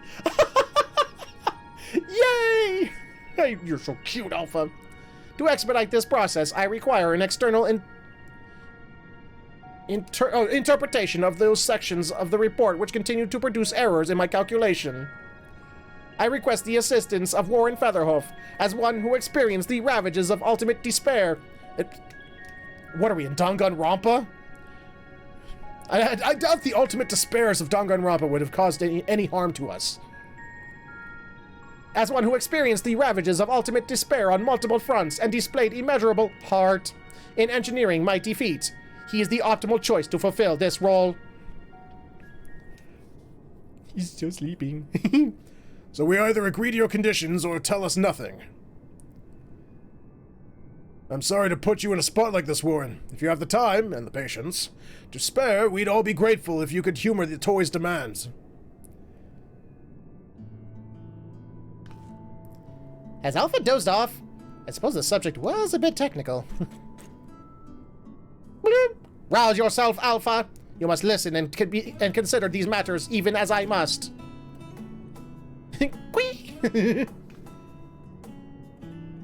Why don't you make a trip? Why don't you make a trip out of it? You know, actually visit the places that has the things Omega wants to ask about. It'll make explaining stuff easier for one, and also help keep Alpha awake and alert.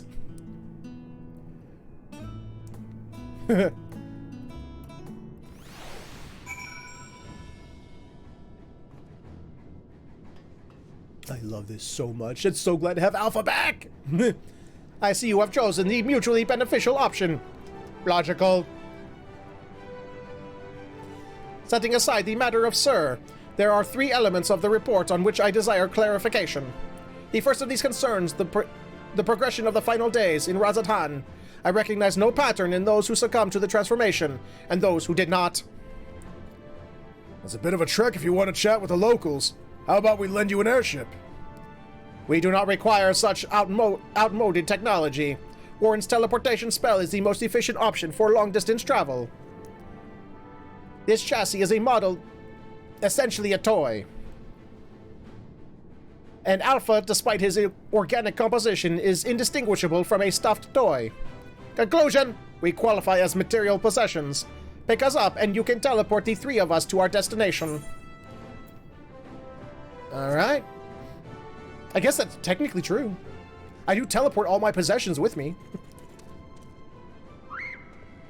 There's a little voice! I love you, Alpha. You're so cute. Yeah. Makes me want to play Chocobo's Dungeon again. Still never finished that game.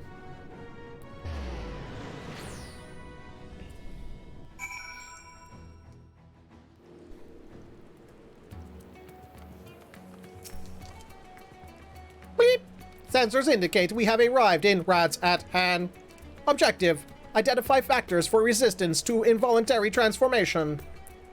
Hypothesis: unaltered survivors of the final days will display significant strength of heart. Confirming this theory will require the cooperation of live subjects. Where is the ward designated for residential habitation? We were just there not too long ago. Understood. Kama said to be our sub-destination. Please take the lead and select the subjects we are to interview. Well, I mean, all the ones that are alive, really. I get to walk with Alpha and Omega! Alright, have a good one there, Tyro. Thank you for stopping by, Bo.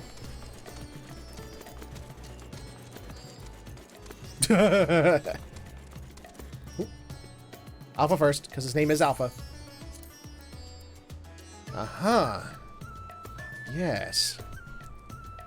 Alpha chirps enthusiastically, apparently unfazed by the prospect of climbing the stairs.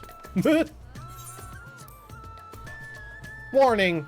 Please avoid stairs whenever possible. My projections indicate high-risk probability of accidental slippage leading to catastrophic structural damage. Stepped inclines also increase my energy consumption by 63%. In mortal terms, they tire me out. The reason they put this mechanic in the game was for walking with the real Alpha. Hell yeah! Taking into account the difference in individual limb length, the design is inherently flawed.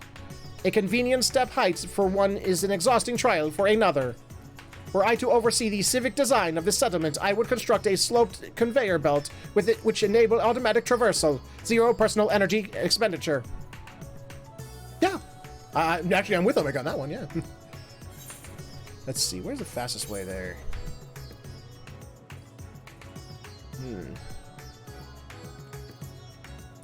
We went... Wait, hold on. We went that way and up and up.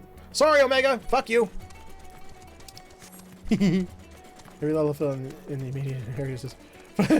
Yes, it's that Steve Carell gif from the Office. It's like, thank you!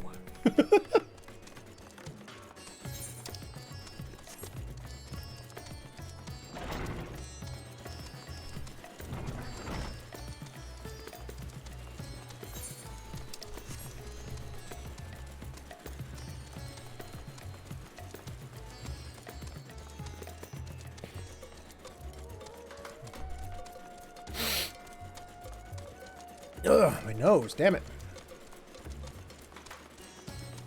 It hates me today. Omega, Alpha, and Cute Justice. This is the best team I've ever been a part of. And again, it rains. I just noticed. Huh? Are you a traveler? Please, if you have a moment, I could use an outsider's perspective. You see, I was one of those who sought to escape the madness plaguing the world by fleeing to the moon. Not that we ever went in the end. So here I am, recently returned from Charlian. Except now things are strained between my sister and I, since she chose to stay and I chose to leave. I asked her to help me find work, and she suggests I look somewhere that isn't Thavnair. As if I wanted to abandon my home. That makes me so angry. Beep. Your point is unclear. You elected to relocate to the star satellite, thus your relative now perceives you in a negative light.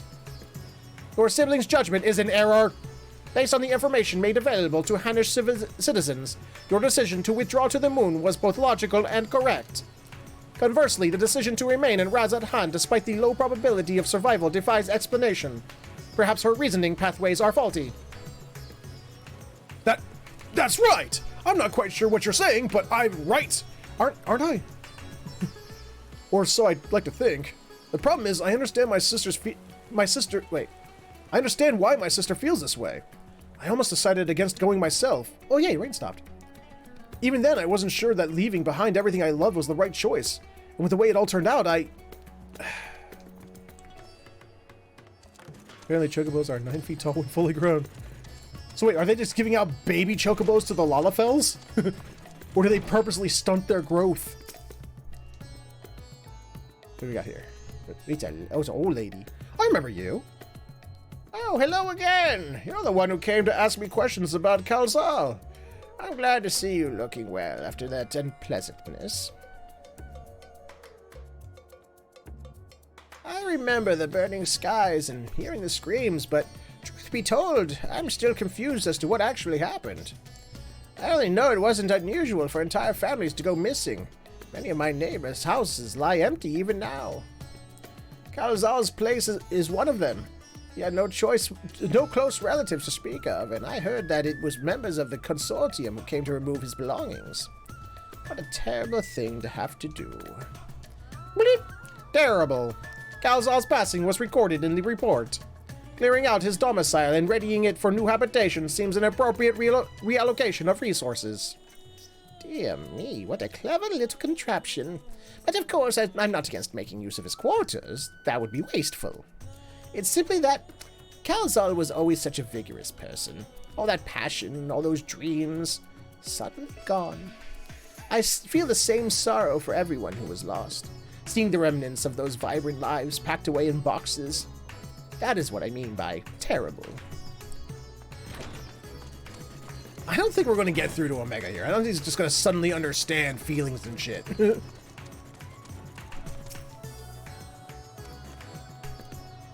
Hey, don't I know you? Yes! After the beasts were taken care of, you told me to join everyone in the square. Thanks to you, I was there when Virtra gave his speech, and I found out who Vacheron really is.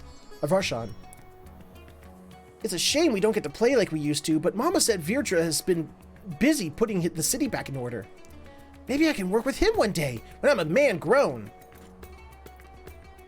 Virtra, Midgard Stormer's offspring, yes?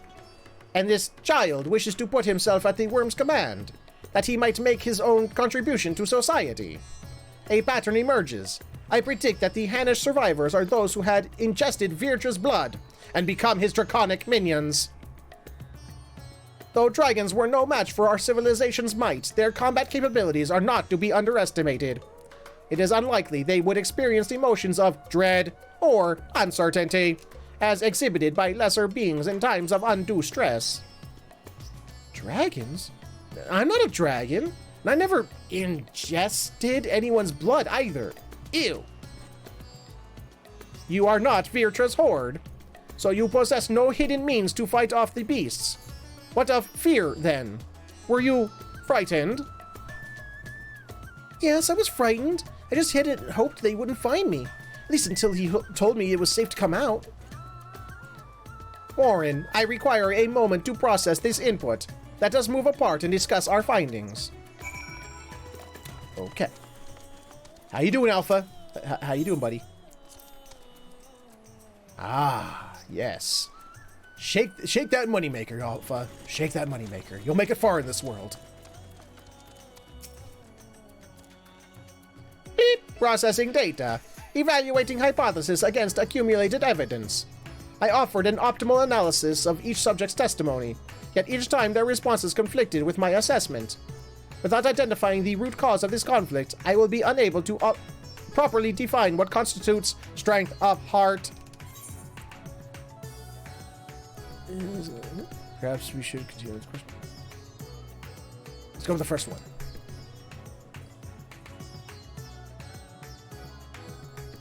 An interesting observation. It is possible my base criteria is in error, in which case it is imperative that I continue this learning process and repair any fundamental misconceptions.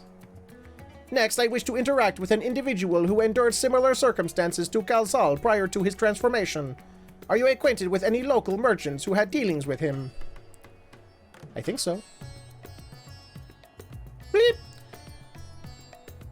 Gina Baha of Ruveda Fibers. Acknowledged. Sub-destination set. Okie dokie.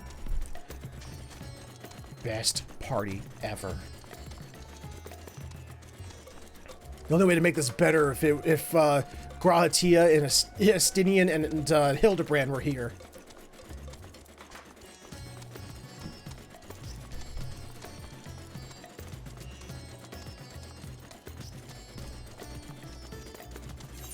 Where are we going?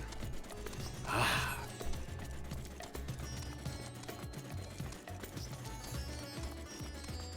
Gina Baha. Gina Baha. Gina Baha.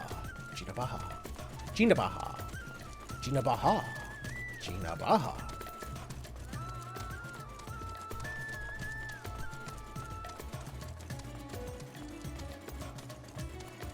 Q Justice, could you stop stepping all over Omega? I mean, seriously.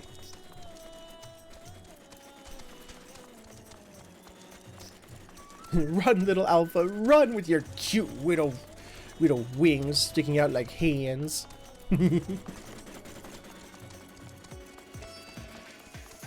Jinabaha! How ya been, buddy? Well, well, look at what it is. I must thank you again for your help in moving our textiles. Wait, is it a dude? Yeah, it's a dude, okay. Recovering from those tragic events has been difficult, but of course. But with everyone pulling their weight, we've managed to get things back up and running. Gina Baha, I come with questions relating to that tragedy, specifically your survival of the final days. Although you are similar to Kalzal in many respects, he succumbed to the transformation and you did not. Why? What is the critical difference between you and him? What? I'm sure I don't know. I'm not especially brave or courageous, if that's what you're asking. Perhaps being focused on protecting our workshop kept me from spinning into a panic. Still, I imagine Kalza would have been feeling the same sense of responsibility. Perhaps the weight of it all was what invited his demise. You were of the same mind, resolved to the same purpose, yet your strength of heart, of spirit, was not equal. If merely emulating the individual is insufficient, then some other unseen factor must be involved. Not to interrupt these deep philosophical musings, but do you think I could ask you a small favor? Sure, go right ahead, Bo. There's a man by the name of Nashvan who's been helping us out here in a while. Wait, who's been helping us out here while he gets back on his feet. I have a feeling he'd benefit from speaking with you. Leave by the eastern exit, and you should find him just outside, organizing some new inventory items. Yeah, I'll just go do that then. Just sending me all over the place willy-nilly. I mean, shit, I'll just go do that. I know this is more about Omega than it is Alpha, but I love having Alpha along because Alpha's so goddamn cute. So glad to have him back. Hello, Nashvan. It's a dude, okay.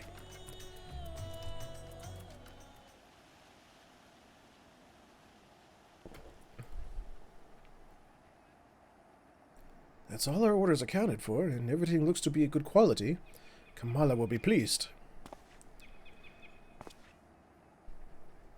You were with the Scions. You were there.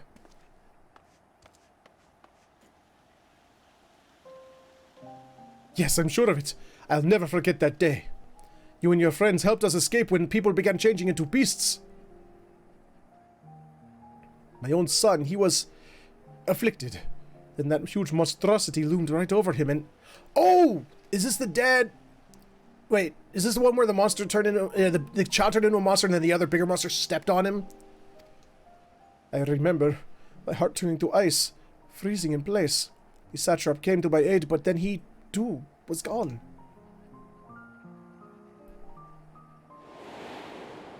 Oh, flashback.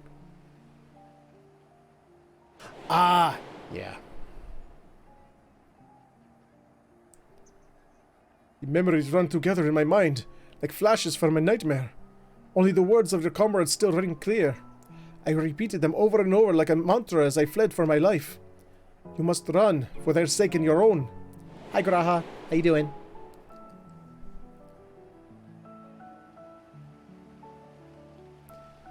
It all seemed so surreal, which was probably what saved me from the transformation. The truth of it didn't begin to sink in until the worst of it was over. I have not the words to describe how I felt then. The sorrow, the overwhelming sense of helplessness. I may still be wallowing in misery if not for my old friend, Jinebaha. I'd lost my will to work, and he encouraged me with kind words and odd jobs. Now somehow I live again. I am thankful to him, to the courageous Ahiwan, and to you. If you see your comrades, please let them know their efforts were not in vain. Don't worry, I'll forget you in about an hour. You said you lost your will to work. This signifies a cessation of efforts to maintain basic life functions, yes? What changed to extract you from that stagnation? An offer of work from Jinibaha should mean little to one without the desire to accept it. Was it some matter of mortal instinct, a primal need to survive and thrive? Instinct? No, it wasn't that. If anything, my instincts were telling me to lay down and welcome an end to the pain. Every day I think of my boy's final moments. I think of how scared he must have been, how it must have hurt, and I want to scream my throat raw. Satrap too still haunts my dreams. I see him being swallowed whole and jolt awake in a cold sweat. But something changed when Jinibaha came to me. I looked up and saw that, even without my son and Ahiwan, the world around me continued to turn. And because that fact grieved me so, I knew it fell to me to live on and remember them. Oh, poor dude. There was a lot of sadness in Endwalker's story. Strange, isn't it? What drives me to rise in the morning is the very sorrow which once crippled me. I am confused! And then it just explodes.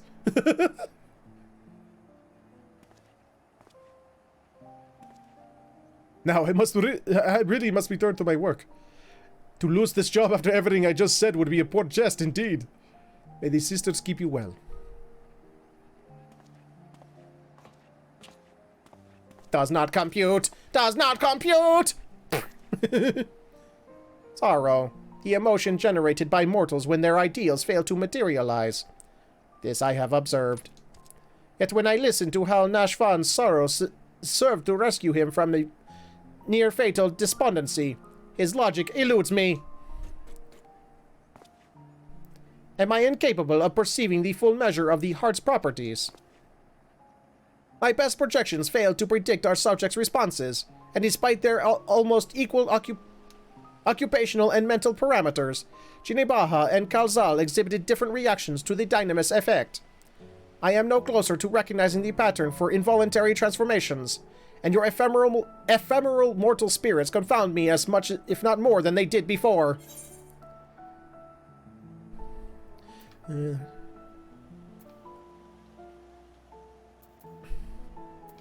you ever considered that there is no pattern to the people afflicted?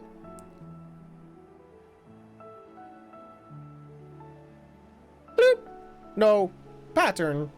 You imply that the transformation was not contingent on individual fortitude, but rather a random contribution of environmental factors. Yes, that. Such a theory would explain the otherwise conflicting data. Very well. I shall accept this as provisional conclusion to this part of my investigation. I do, however, expect you to continue supplementing my education of heart-related matters. Look, we'll just go get get a Keyblade from Kingdom Hearts, and we'll poke you with it, and you'll totally understand. We'll give you a heart.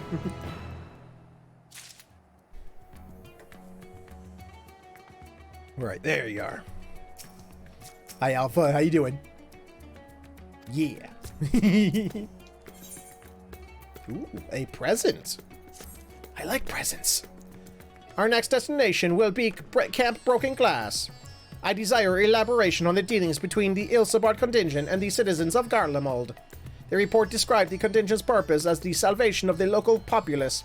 Furthermore, both factions faced a common enemy in the Telephoroi. Why did they not immediately combine forces to their mutual benefit? This inconsistency requires closer examination. Warren, initiate teleportation! Yeah. Wait a minute, what? Again with the weird lettering. Remember when I was playing the Endwalker main story and the quest had weird lettering in their names? I was trying to decipher them as if there was some kind of, like, code to figure out. It's got, like, Sigma something something something something Delta over here. I don't know. I think that's Sigma.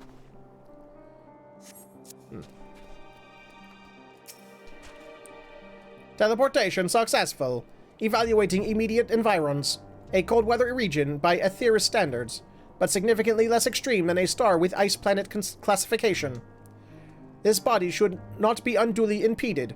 In contrast to Alpha and his uncontrollable shivering, my frame appears highly resistant to low temperatures. Oh, look at poor Alpha over there! I'm cold!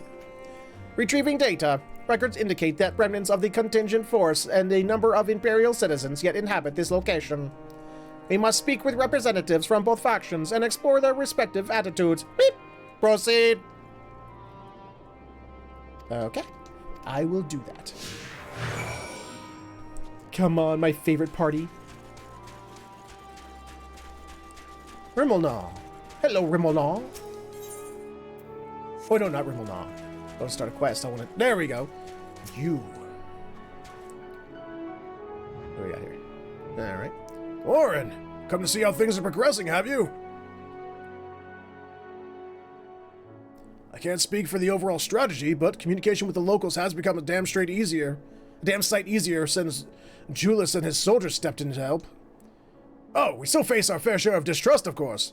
Some folks even think we've enslaved minds with our foreign magics. We have Anima to thank for putting that idea in their heads. But all things considered, I'd say we're doing pretty well. Establishing an open dialogue was the first big step. Query. You'll consider this level of progress acceptable? The reality of your efforts falls far short of the ideal. If your aim is to provide efficient succor to the local populace, then absorbing their numbers into your command structure would be the optimal path. Oh, I wouldn't go that far. We're not looking to take over their nation. If we're to do this the right way, we need to recognize and respect each other's way of life. So, while it may not be the easiest solution, I agree with the contingent's slow and steady approach. I'm just happy we're saving lives. We're actually trying to teach, we're actually trying to teach a robot about, soul and heart. We are in a Kingdom Hearts storyline. Is this openable? No. Wait, then where's the person? Oh, there they are. What do we got here? I think that's a dude.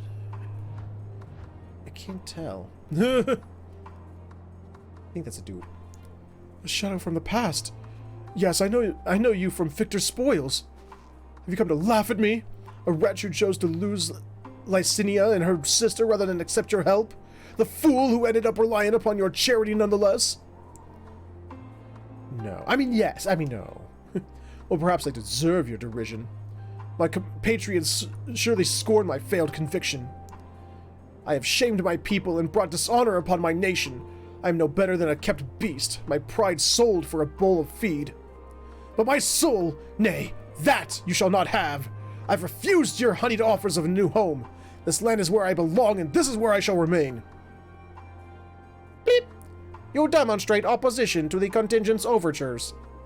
On what basis do you refuse this cooperation? The data suggests the local populace is struggling to produce the bare minimum of sustenance. Have you some secret strategy for survival, or do your orders compel you to accept your present misfortune? What? Must I be mocked by a Magitech toy now? No, I have no secret strategy, no binding orders. I must comport myself as any true Garlean patriot would. Uncompromising, unbending. Gee, does that sound familiar? Oh boy. Blast it all. Once again, this input is unanticipated. Let us move aside and process what we have learned. Oh, let's go do that then. Where are we doing that at? Oh, probably the big glowy circle over there.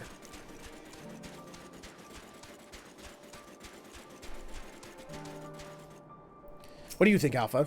Give me your thoughts. Ah, yes. Yes, you're cold. Okay.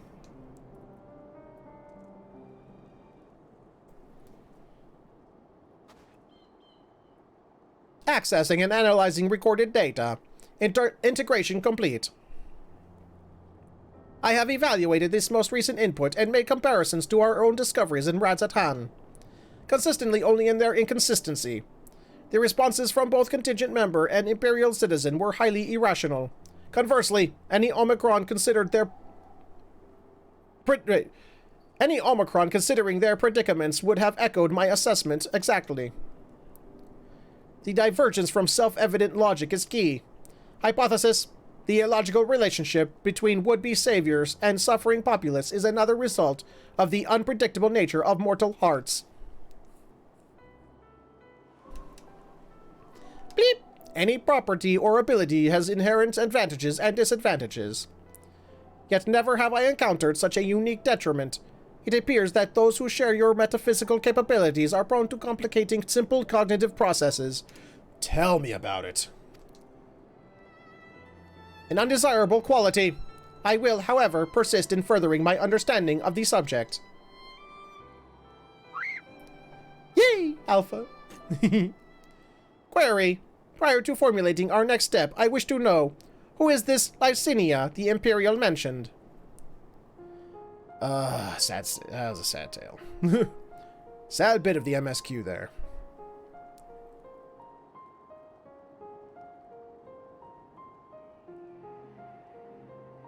Oh, we made Alpha sad! Shame on us. Acknowledged. To summarize, insufficient data on foreign culture resulted in inadvisable and ultimately fatal action. I witnessed such self-destructive behavior during the course of our planetary conquests. Overwhelmed enemy forces would voluntarily withdraw into perilous regions, leading to a succession of inevitable losses. Tangential data request. I wish to learn about burial customs. The practice has ever seemed nonsensical, but new data suggests it arises from the same source as your cognitive complications. Take me to this Lycinia's burial site. It may aid me in stand. Bleep. Bleep.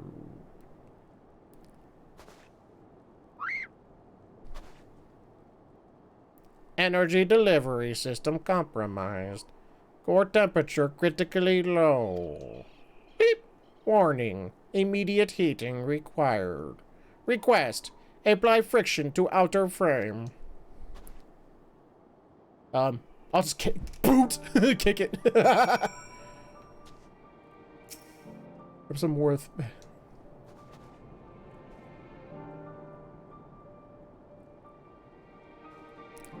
I'm not exactly sure what we're doing, but we're apparently interacting. Bloop, bleep. Temperature nominal. Energy level stabilizing. The creator of this model must have experienced impaired cognitive reasoning during the design process. Upon our return, I will request additional climate shielding, as well as an accurate temperature sensor array. This will not affect my combat capabilities, but should improve my basic survival rate. Reconfirming sub-destination. In which direction will we find Victor's spoils? Oh, do not tell me I have to walk all the way over there. Bleep. Acknowledged. Alpha, you are to remain in close proximity. Close enough to envelop me in your feathers. You are permitted to carry me on your back, if you so choose. Oh, I want to see that! I want to see Alpha, Omega riding on Alpha. That would be the cutest shit ever. Please, someone tell me that after this quest, that someone out there has not had to have made fan art of that. Come on, if no one has done so, if someone has to go commission that shit.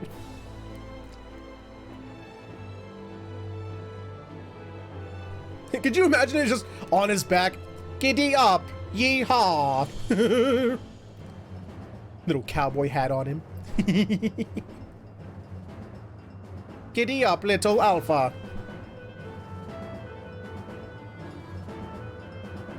That would be adorable. And make me incredibly jealous that I'm too big to ride on Alpha. Because he's so goddamn cute. It's like, fuck you, are you jealous of my small stature because I get to ride on Alpha? Ha ha!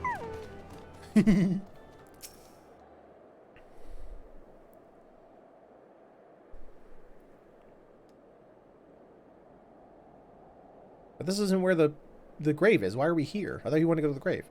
Beep! A deceptively deep snowdrift almost defeated me, but we have successfully arrived at the location you indicated. Caution advised. Why? Oh, person. Hi. Oh, okay, they buried them back here. I thought they were buried out where they died. Oops. An unknown individual appears to be investigating the object of my interest. He has a gun. You are Eorzea's champion, aren't you? Or in Featherhoof? Draw that gun, I dare you. Oh, I never introduced myself, did I? I am Manius, soldier of the 1st Legion and comrade of Julius. Perhaps you remember me from Tertium? We spoke about collecting ceruleum, and again later on, after Lord Quintus had passed.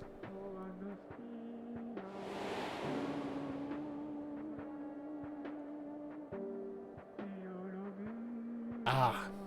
Yeah, sure. Random dude, got it.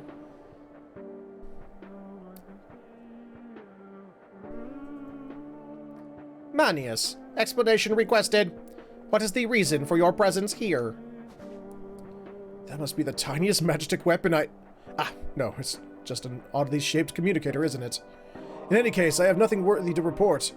I heard that the sisters who used to live in my sector were buried here, so I thought I'd come and pay my respects. Alphino and Alice told me the story, complete with profuse apologies, though they were adamant that no amount of remorse could erase the tragedy of what came to pass. Well, hello there, bot, and goodbye. Banhammer! Boop! Now that my fellow soldiers and I are in any place to judge, we were manipulated, fooled into starting an insurrection which led to countless deaths among our own countrymen. Objection. The casualties incurred through your infighting are distinct from those caused by Ilsabard contingent. To restate, you are justified in seeking restitution from the contingent for causing the deaths of Lycinia and her sister. Retaliation for damages sustained is also a logical progress. Shut the fuck up, Omega.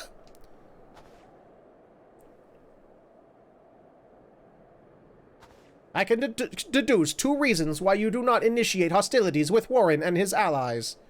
1. You judge your remaining forces too weakened to contend effectively with the contingent. 2. Your emotions are complicating the issue. Tell me, which of these is correct? You're so cute, Alpha! Well, when you lay it out like that... I'm afraid my answer isn't like to win me any medals.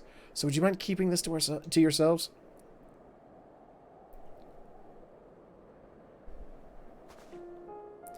There's the unspoken thought that we're outmatched on the battlefield, certainly. But the real reason I'm not demanding restitution has little to do with weighing the odds. The simple truth is, I'm so caught up with simple survival that I have no strength to spare for past grievances. The same goes for avenging my comrades we've lost, be that my brothers in arms or Lord Quintus himself. Well, didn't Lord Quintus take his own life? I don't think you can blame us for that.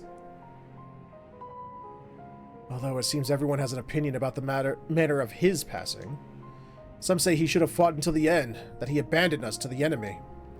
They never cleaned the blood, or took that down? Others praise him for taking the full burden of responsibility and freeing us to walk our own path. I don't know who's right and who's wrong, but I'm inclined to side with the latter. He gave us the choice of freedom, and that's the choice I made.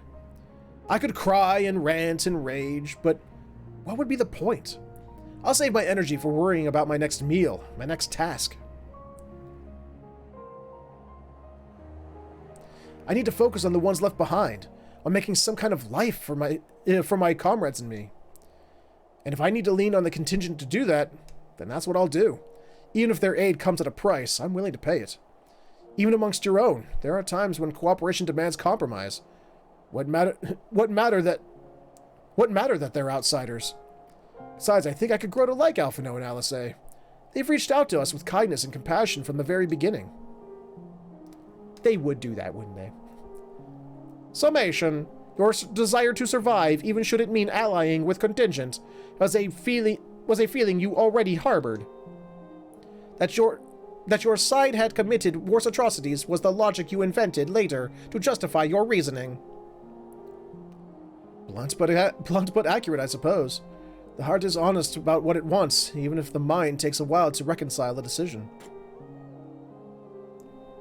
He said heart! Holy shit! Trying to compute! Alpha too damn cute! Well, this has been oddly cathartic, but I must return to my duties. There are wild beasts to cull, watchfires to light, supplies to transport. Even without an emperor, there's no rest for an imperial. Be well and stay safe.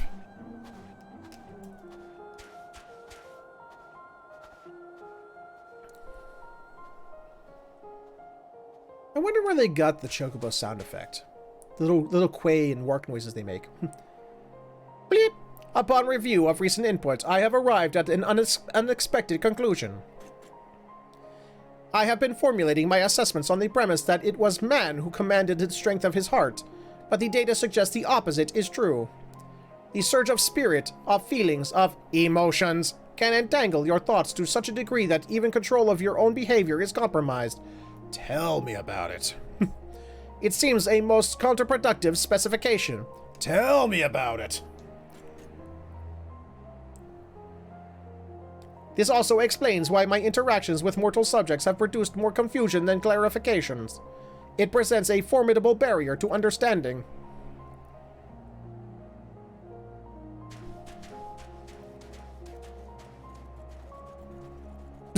Alpha's like, yeah, let's hurry to the graves! Whee!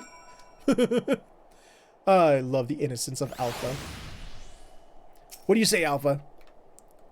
Oh, he's still cold. He's still shivery. But he still shakes that moneymaker. Beep! My earlier hypothesis has been borne out. The suboptimal operation being conducted here is the result of emotional compromised reasoning. I am ready to progress to my third and final query. I would learn more about those referred to as ancients. It is clear that this group was a crucial factor of the final days, but the information contained in the report was insufficient to form an overview. The operates are creations of the ancients and are said to maintain repositories of their knowledge. By my calculations, the base of these moon dwellers will provide the best source of additional data.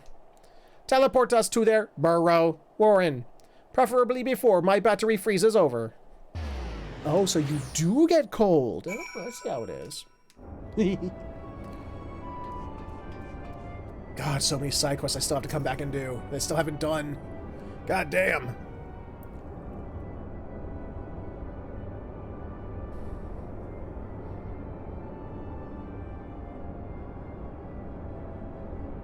Bleep! Your teleportation spell was successful.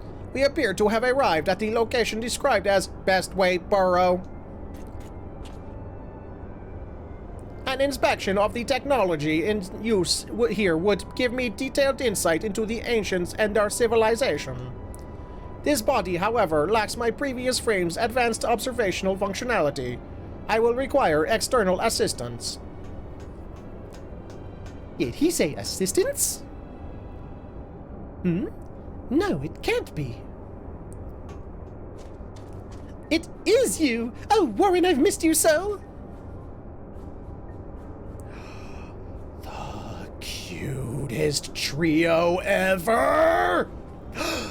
What's this you've brought with you? This soft, feathery vision?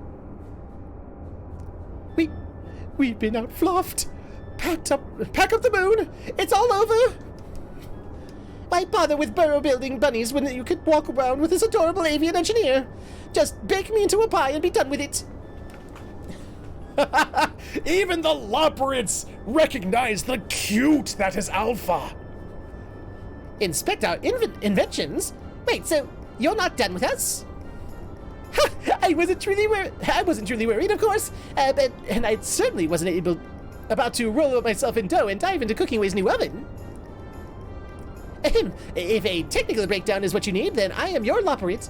As the resident atmospheric regulation expert, I can field any question or query you might care to pose.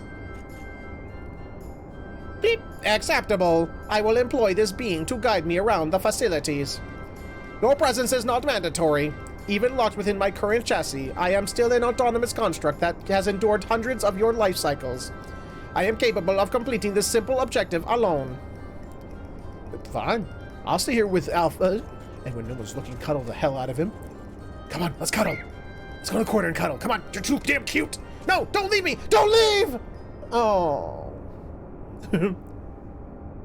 Hey there, Panda. Objective complete. What happened to Growing Way?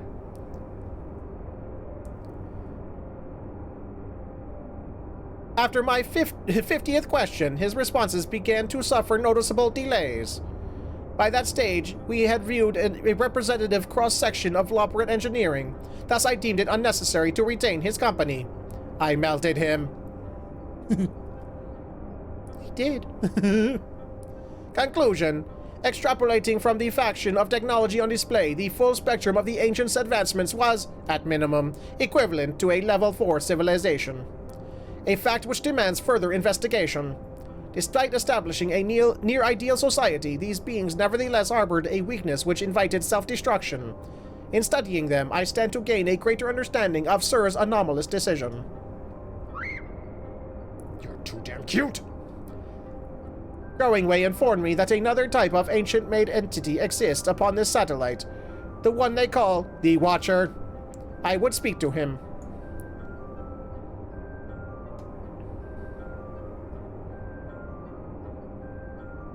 Beep. Then conserve your ether. We will ride this Argos to your destination, as you have suggested. Little Omega and little Alpha. I've missed these fools so goddamn much!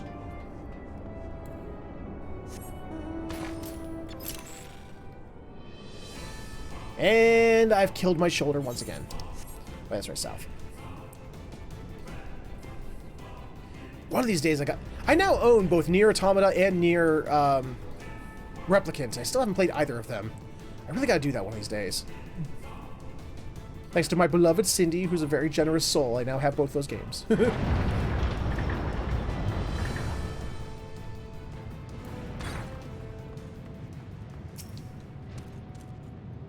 Bloop. Impedance detected. The creature identified as Argos refuses to acknowledge our presence. Hypothesis. Upon our arrival, Growing Way expressed concern that he had been out-fluffed. This suggests the existence of a fluff-based hierarchy. My station in such a system would be predictably low, but Argos is adamant in ignoring even Alpha. Its fluffiness level is impossible to gauge. That is true. Argos turns to you with an impassive gaze. It seems you will need to intervene. Okay, Argos. You're the fluffiest of them all, dear Argos. No, I'm not. No, Alpha is. Just think of them as linkage. Alpha is best.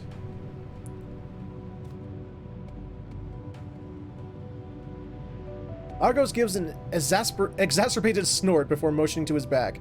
Seems you have permission to climb up. Bloop. You have secured the creature's permission. Curious. Is it your fluffy tail which provides such...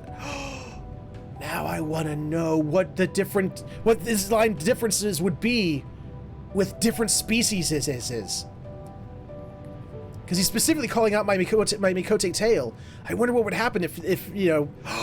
Oh, what if it was a Hrothgar who's just all covered in fur? Curious, is it your fluffy tail which provides such exemplary standing in this hierarchy? Beep. I have allowed myself to become distracted. Let us continue on to the Watcher at once.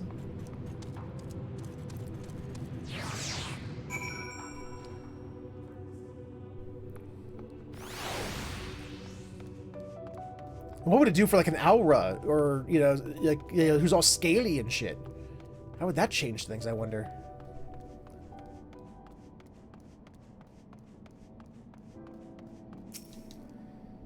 I am bemused by the arrival of these small visitors, but I see that they are companions of yours. What a rare thing for my abode to be thus crowded. How may I be of service to you? Hello, Watcher. My purpose here is to learn more about the Ancients. I would know of their deeds, their philosophies, the very nature of their hearts. I would understand why the final days was visited upon my home star. A worthy endeavor, but there is another better suited to assisting you with that task. Perhaps you might favor us with a tale or two of the Ancients you met during your travels, Warren. My fragmented memories would be a pale substitute indeed for the clarity of your more recent experiences.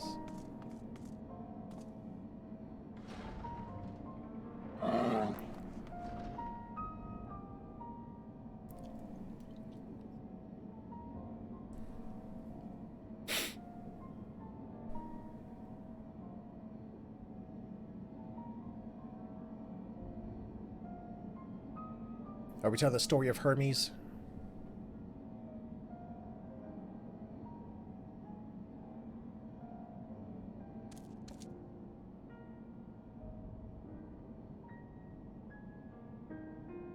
Hermes and Metion?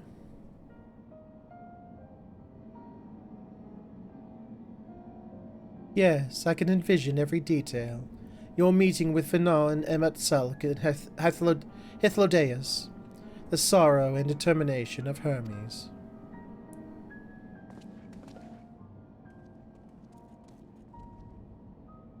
I am a creation of Hydaelyn, and as such, I believe the age of the ancients would fade and be forgotten. Yet knowing that their memory lives so vividly within you, it brings me great joy. I pray you keep them close to your heart. I'll think about it. You know, I do love Emet-Selch. At the time of your journey into the past, the one whose essence I embody would have been a scholar at Aneder. A shame. Had you reason to go there, perhaps you might have met. As a man of learning, he was firm friends with Finan. They spent long hours trading theories or debating the laws of the universe. I remember joining her faction as the final days bore down upon us. Yet of the events surrounding that tragedy, I recall precious little. Hydaelyn wished for the people of your age to decide their own path. Thus I suspect my recollection was limited by design. Yet even she could not cut away one persistent memory. I feel most distinctly his sadness at what was to come to pass. That in becoming Hydaelyn's heart, Finan would forever stand apart from the people she so loved. If she were so resolved in her convictions, then he too would share her sleepless vigil over the future yet to unfold. Thus was the vow he made to Finan as her transformation took hold. His fervent wish must have reached her in some fashion, for though his life was drained away by the summoning, he was reborn with new form and new purpose when I awoke as the Watcher of the Moon. And you heard, Warren. You felt. You thought. And in seizing the future for yourselves, have you brought full circle the saga which Finan began. With you accomplished with no divine miracle, or what you accomplished, it was but the beacon of hope passed down from one generation to the next. A succession of wishes and prayers reshaping the star into the world we knew you deserved. You have our deepest gratitude. I thank you not only as myself, but as the man I once was, and on behalf of those who devoted themselves to Finan's vision.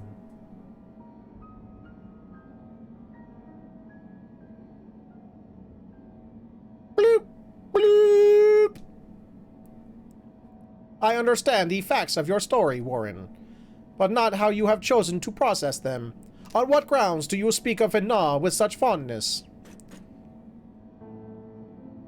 By sundering the world, she ultimately guided your kind to victory, yet in doing so caused irreparable damage to its individual members.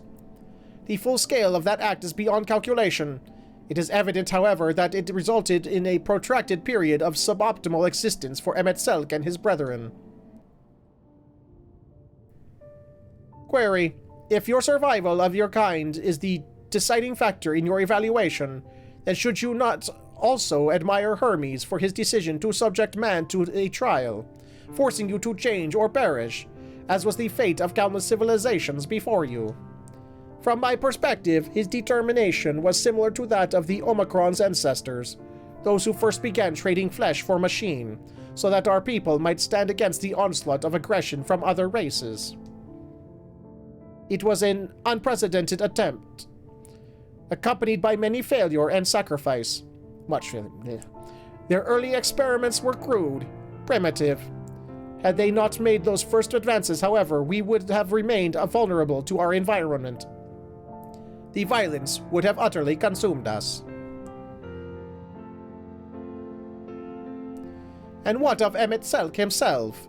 Judging by your retelling, he was a benevolent ally saddled with tragic fate. Yet I remember the years when my instruments fed me data from events across the entire star. During that time, I witnessed his Ascian engineers' multiple instances of cataclysmic strife. These calamities, as you know them, were responsible for planet-wide destruction. A man whose endgame relied upon the extinction of all modern mortals must, by definition, be your worst enemy. Yes! But damn it, is he, sassy enough to warrant liking in some way.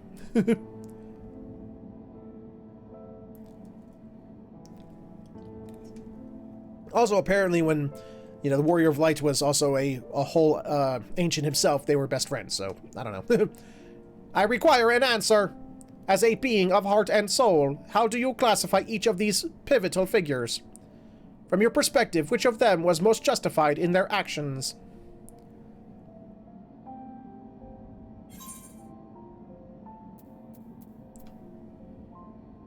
They were all justified in their own way.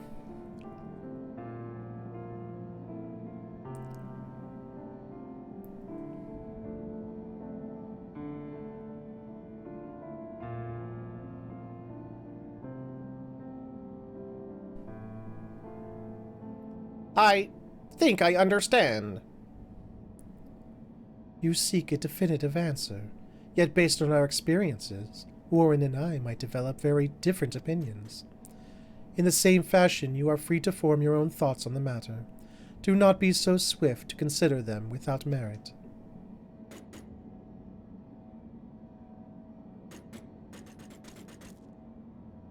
I do not have my own thoughts on the matter.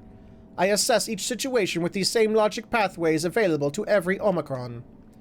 Even if 1,000 Omicrons were asked to analyze the same event, they would all return the same result, regardless of individual experience. There is no strength to be found in fractured reasoning.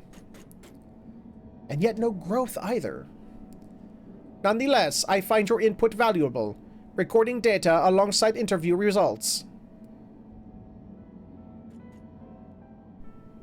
This concludes my investigation into the incomplete elements of the final day's report. I will reanalyze the accumulated information and examine the factors which led to Sir's incomprehensible decision. Bleep! Let us return to Thomazine. Okay. Teleport? Oh, fine. I gotta pay for the teleport myself. I see how it is.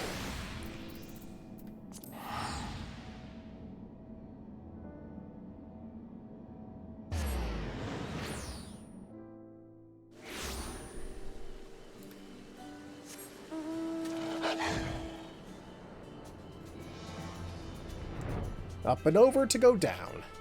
Because why not?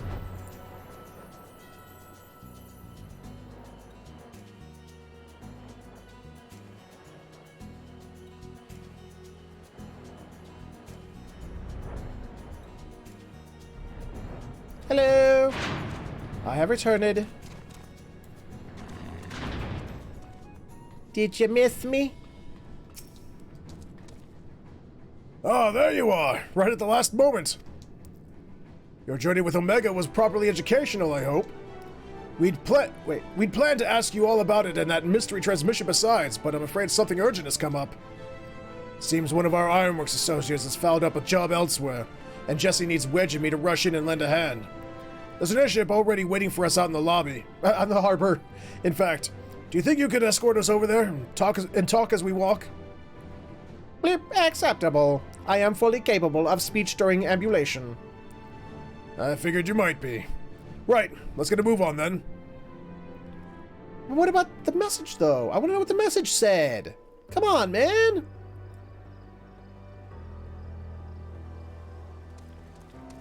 Why is it playing the Ultima Thule theme? So, You cleared up all those points of confusion then?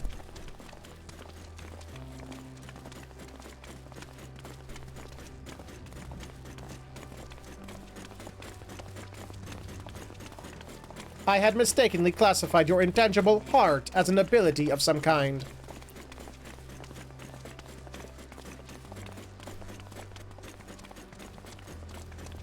An uncanny power that Omicrons could neither learn nor even measure.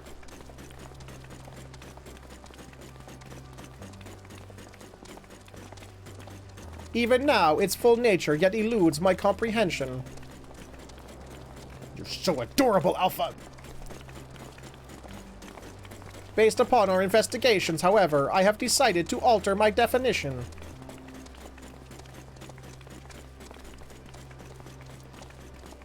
Okay. I want to give her a name, though. I don't like that she's just called Bespectacled Engineer. A phenomena which influences one's interpretation of reality. I'm going to call it insanity.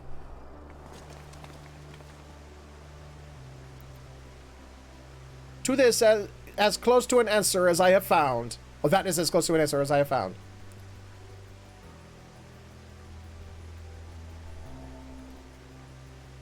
Oh. Accordingly, Sir's actions upon meeting Meteon strongly indicate the presence of a heart. Sir did not follow routine logic, but formulated an independent assessment based upon the reality it perceived. It felt that the best recourse for the Omicrons was to cease their expansion and terminate all functions.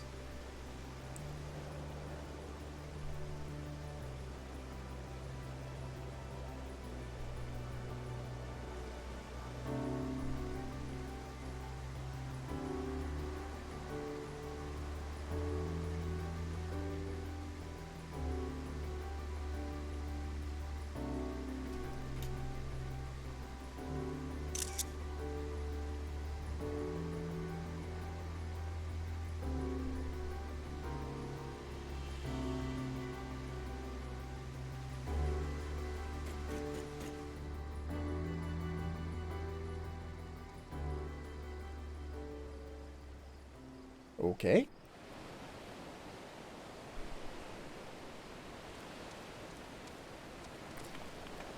Well, here's our ship. Aye, we need to be going. But first, I'll hold you to your bargain, Omega. It's time you told us what was in the transmission from the flight logs.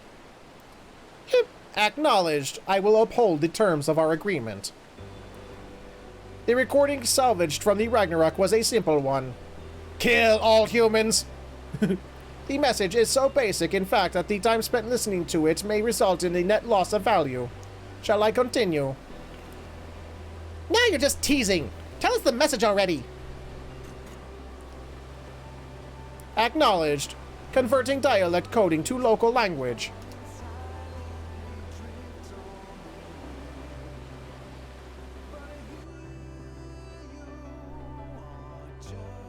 To whomever receives this message out there in the vast reaches of the cosmos.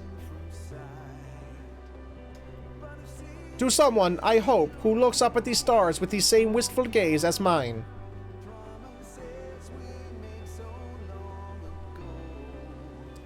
To you I say, forge ahead. May all I don't know why this is getting me emotional. I don't understand that. May all our tomorrows be blessed with joy.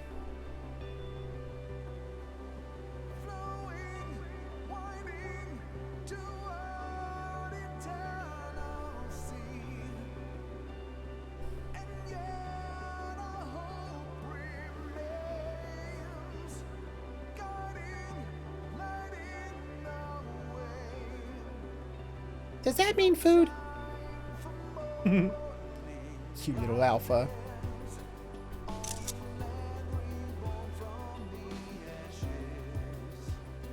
This message has no designated recipient. It lacks purpose. The concept of joy is overly abstract. The vocal supplication to manifest said joy is unrealistic in its optimism. Yet based upon their expressions, my assessment of the transmission's value conflicts with its apparent impact.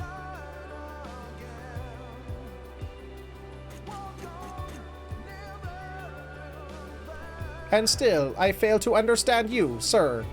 Your heart still confuses me.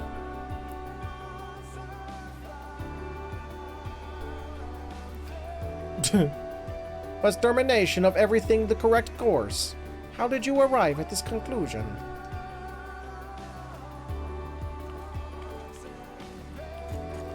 It defies all my attempts at reasoning. But I was designed to evolve. If I continue to learn, the probability that I eventually comprehend this phenomenon is greater than 0. Yes, it is 0.000000000000001. That would be funny, Flack. Although I'm kind of glad they went this way with it. So I will put the dilemma of your decision aside for now. You're just so cute, Alpha. I love Alpha. And continue my existence upon this distant star. As I dwell among these many life forms, so will I continue to piece together the complete shape of their mortal hearts. Just ask Sora and the rest of the Keyblade wielders. They'll help you understand hearts.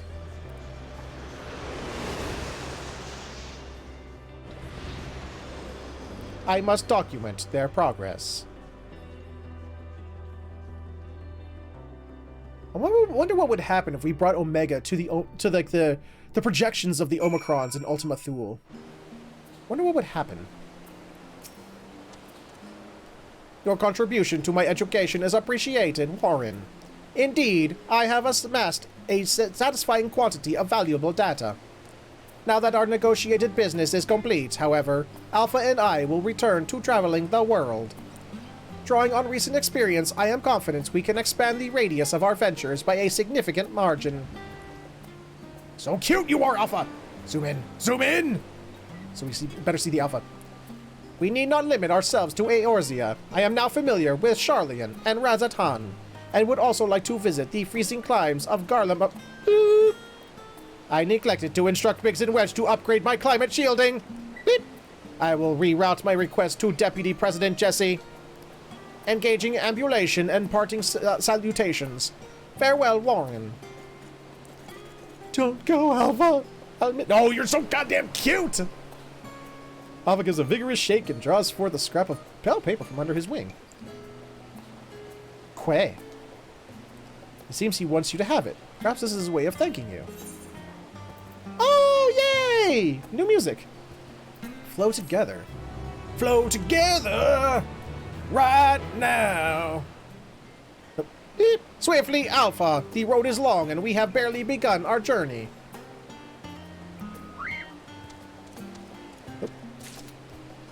Yay! Oh, I can replay that anytime I want. Yay. Wait, did I ever... Nope, I didn't get anything from that. Actually, how much time do I have left on that? June 14th. So okay, I still have 5 days to finish this off. Okay. Alright. Damn it. I did want to do the Reaper quest line so that I can continue leveling it up, but it's getting late. I still have to finish up some editing before I can get my ass to bed, so let's call it. I got more Final... Hey, we got another Final Fantasy 14 Friday tomorrow, so I can do it then. Also, I get to go find out what, what Flow Together sounds like.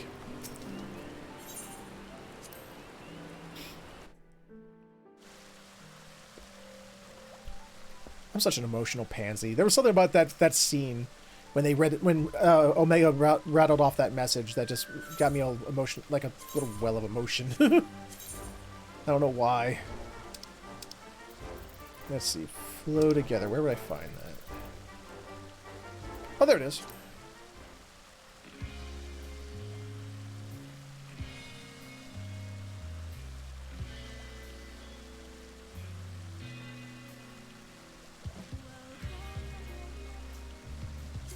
I'll take it for a while. Seems like a good one to end this on anyway. See, it was... no one in a while has message my message book.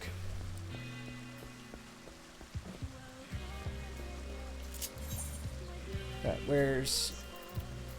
I might as well just put Doze on my favorites, things I use it all, use it every time we end these streams anyway.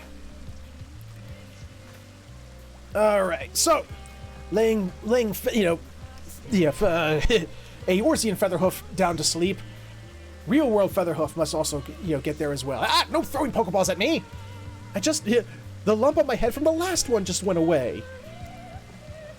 I'm not a Pokemon!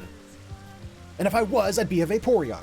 But anyway, despite my love of Horsies, I would be a Vaporeon, so,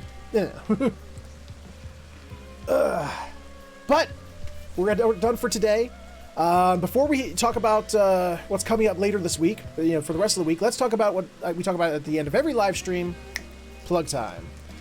Ladies and gentlemen, boys and girls of all ages, and everything in between, if you enjoyed what you saw here today, then please consider stopping over at my Patreon, patreon.com/featherhoof_gaming, where, for just a couple bucks a month, not only can you help support the channel, help it grow, help me get better equipment for the studio and whatnot, but you get something back in return, from exclusive access to a Discord chat, early access to videos, exclusive patron-only unedited versions of all my videos, being a voice on Multiplayer Saturdays, which is coming up later in the week, stuff like that. Give it a look if you have a chance. But if nothing entices you, you could of course instead subscribe to this channel right here on Twitch, which will give you the ability to kill ads, because let's face it, who doesn't love killing ads? And it gives you access to the emoticons being spammed by Blackfoot and Blackfoot. Also remember, if you're an Amazon Prime or Prime Gaming subscriber, you can subscribe to one channel every 30 days for free, so why not make it this one? Costs you nothing extra, kicks a little bit back to the channel, and you still get access to the emoticons, so win-win. But if you have absolutely no money to spend, I understand, money can be tight, I get that, but you can still support the channel for free. Absolutely nothing. First off, by sharing it. Letting people know the channel is here, let them know what we do, help grow the community. Because the bigger the community, the more we can do with more people. And feedback. Feedback and constructive criticism helps out immensely. Keeps the channel growing, keeps it moving forward, more importantly, keeps it from moving backwards. And you can do so when this episode shows up on YouTube later, where in the comment section below, you can let me know what you liked, what you didn't like, things you'd like to see more of, less of, or just other games you'd like to see played on the channel. And that is my shtick. That is my spiel. I'm out of here for today. We'll be back tomorrow with more Final Fantasy XIV. Got some Reaper questing to do. So I want to do that quest line. Also, if you're a patron, go over to Patreon right now. I have a poll up to figure out what random game we're going to be playing for random game day, multiplayer Saturday. And I would like your opinions. And right now, the few people who, at least last time I checked, the few people who did make a vote, it's like everything's right down the middle again. It's like, ah! Okay, so give it a look and see if you have a chance. For now, I'm out of here. Take care. Thank you so much for hanging out with me. Have a fantastic morning, afternoon, evening, or sleep, whichever one you're heading towards. And I will see you all next time.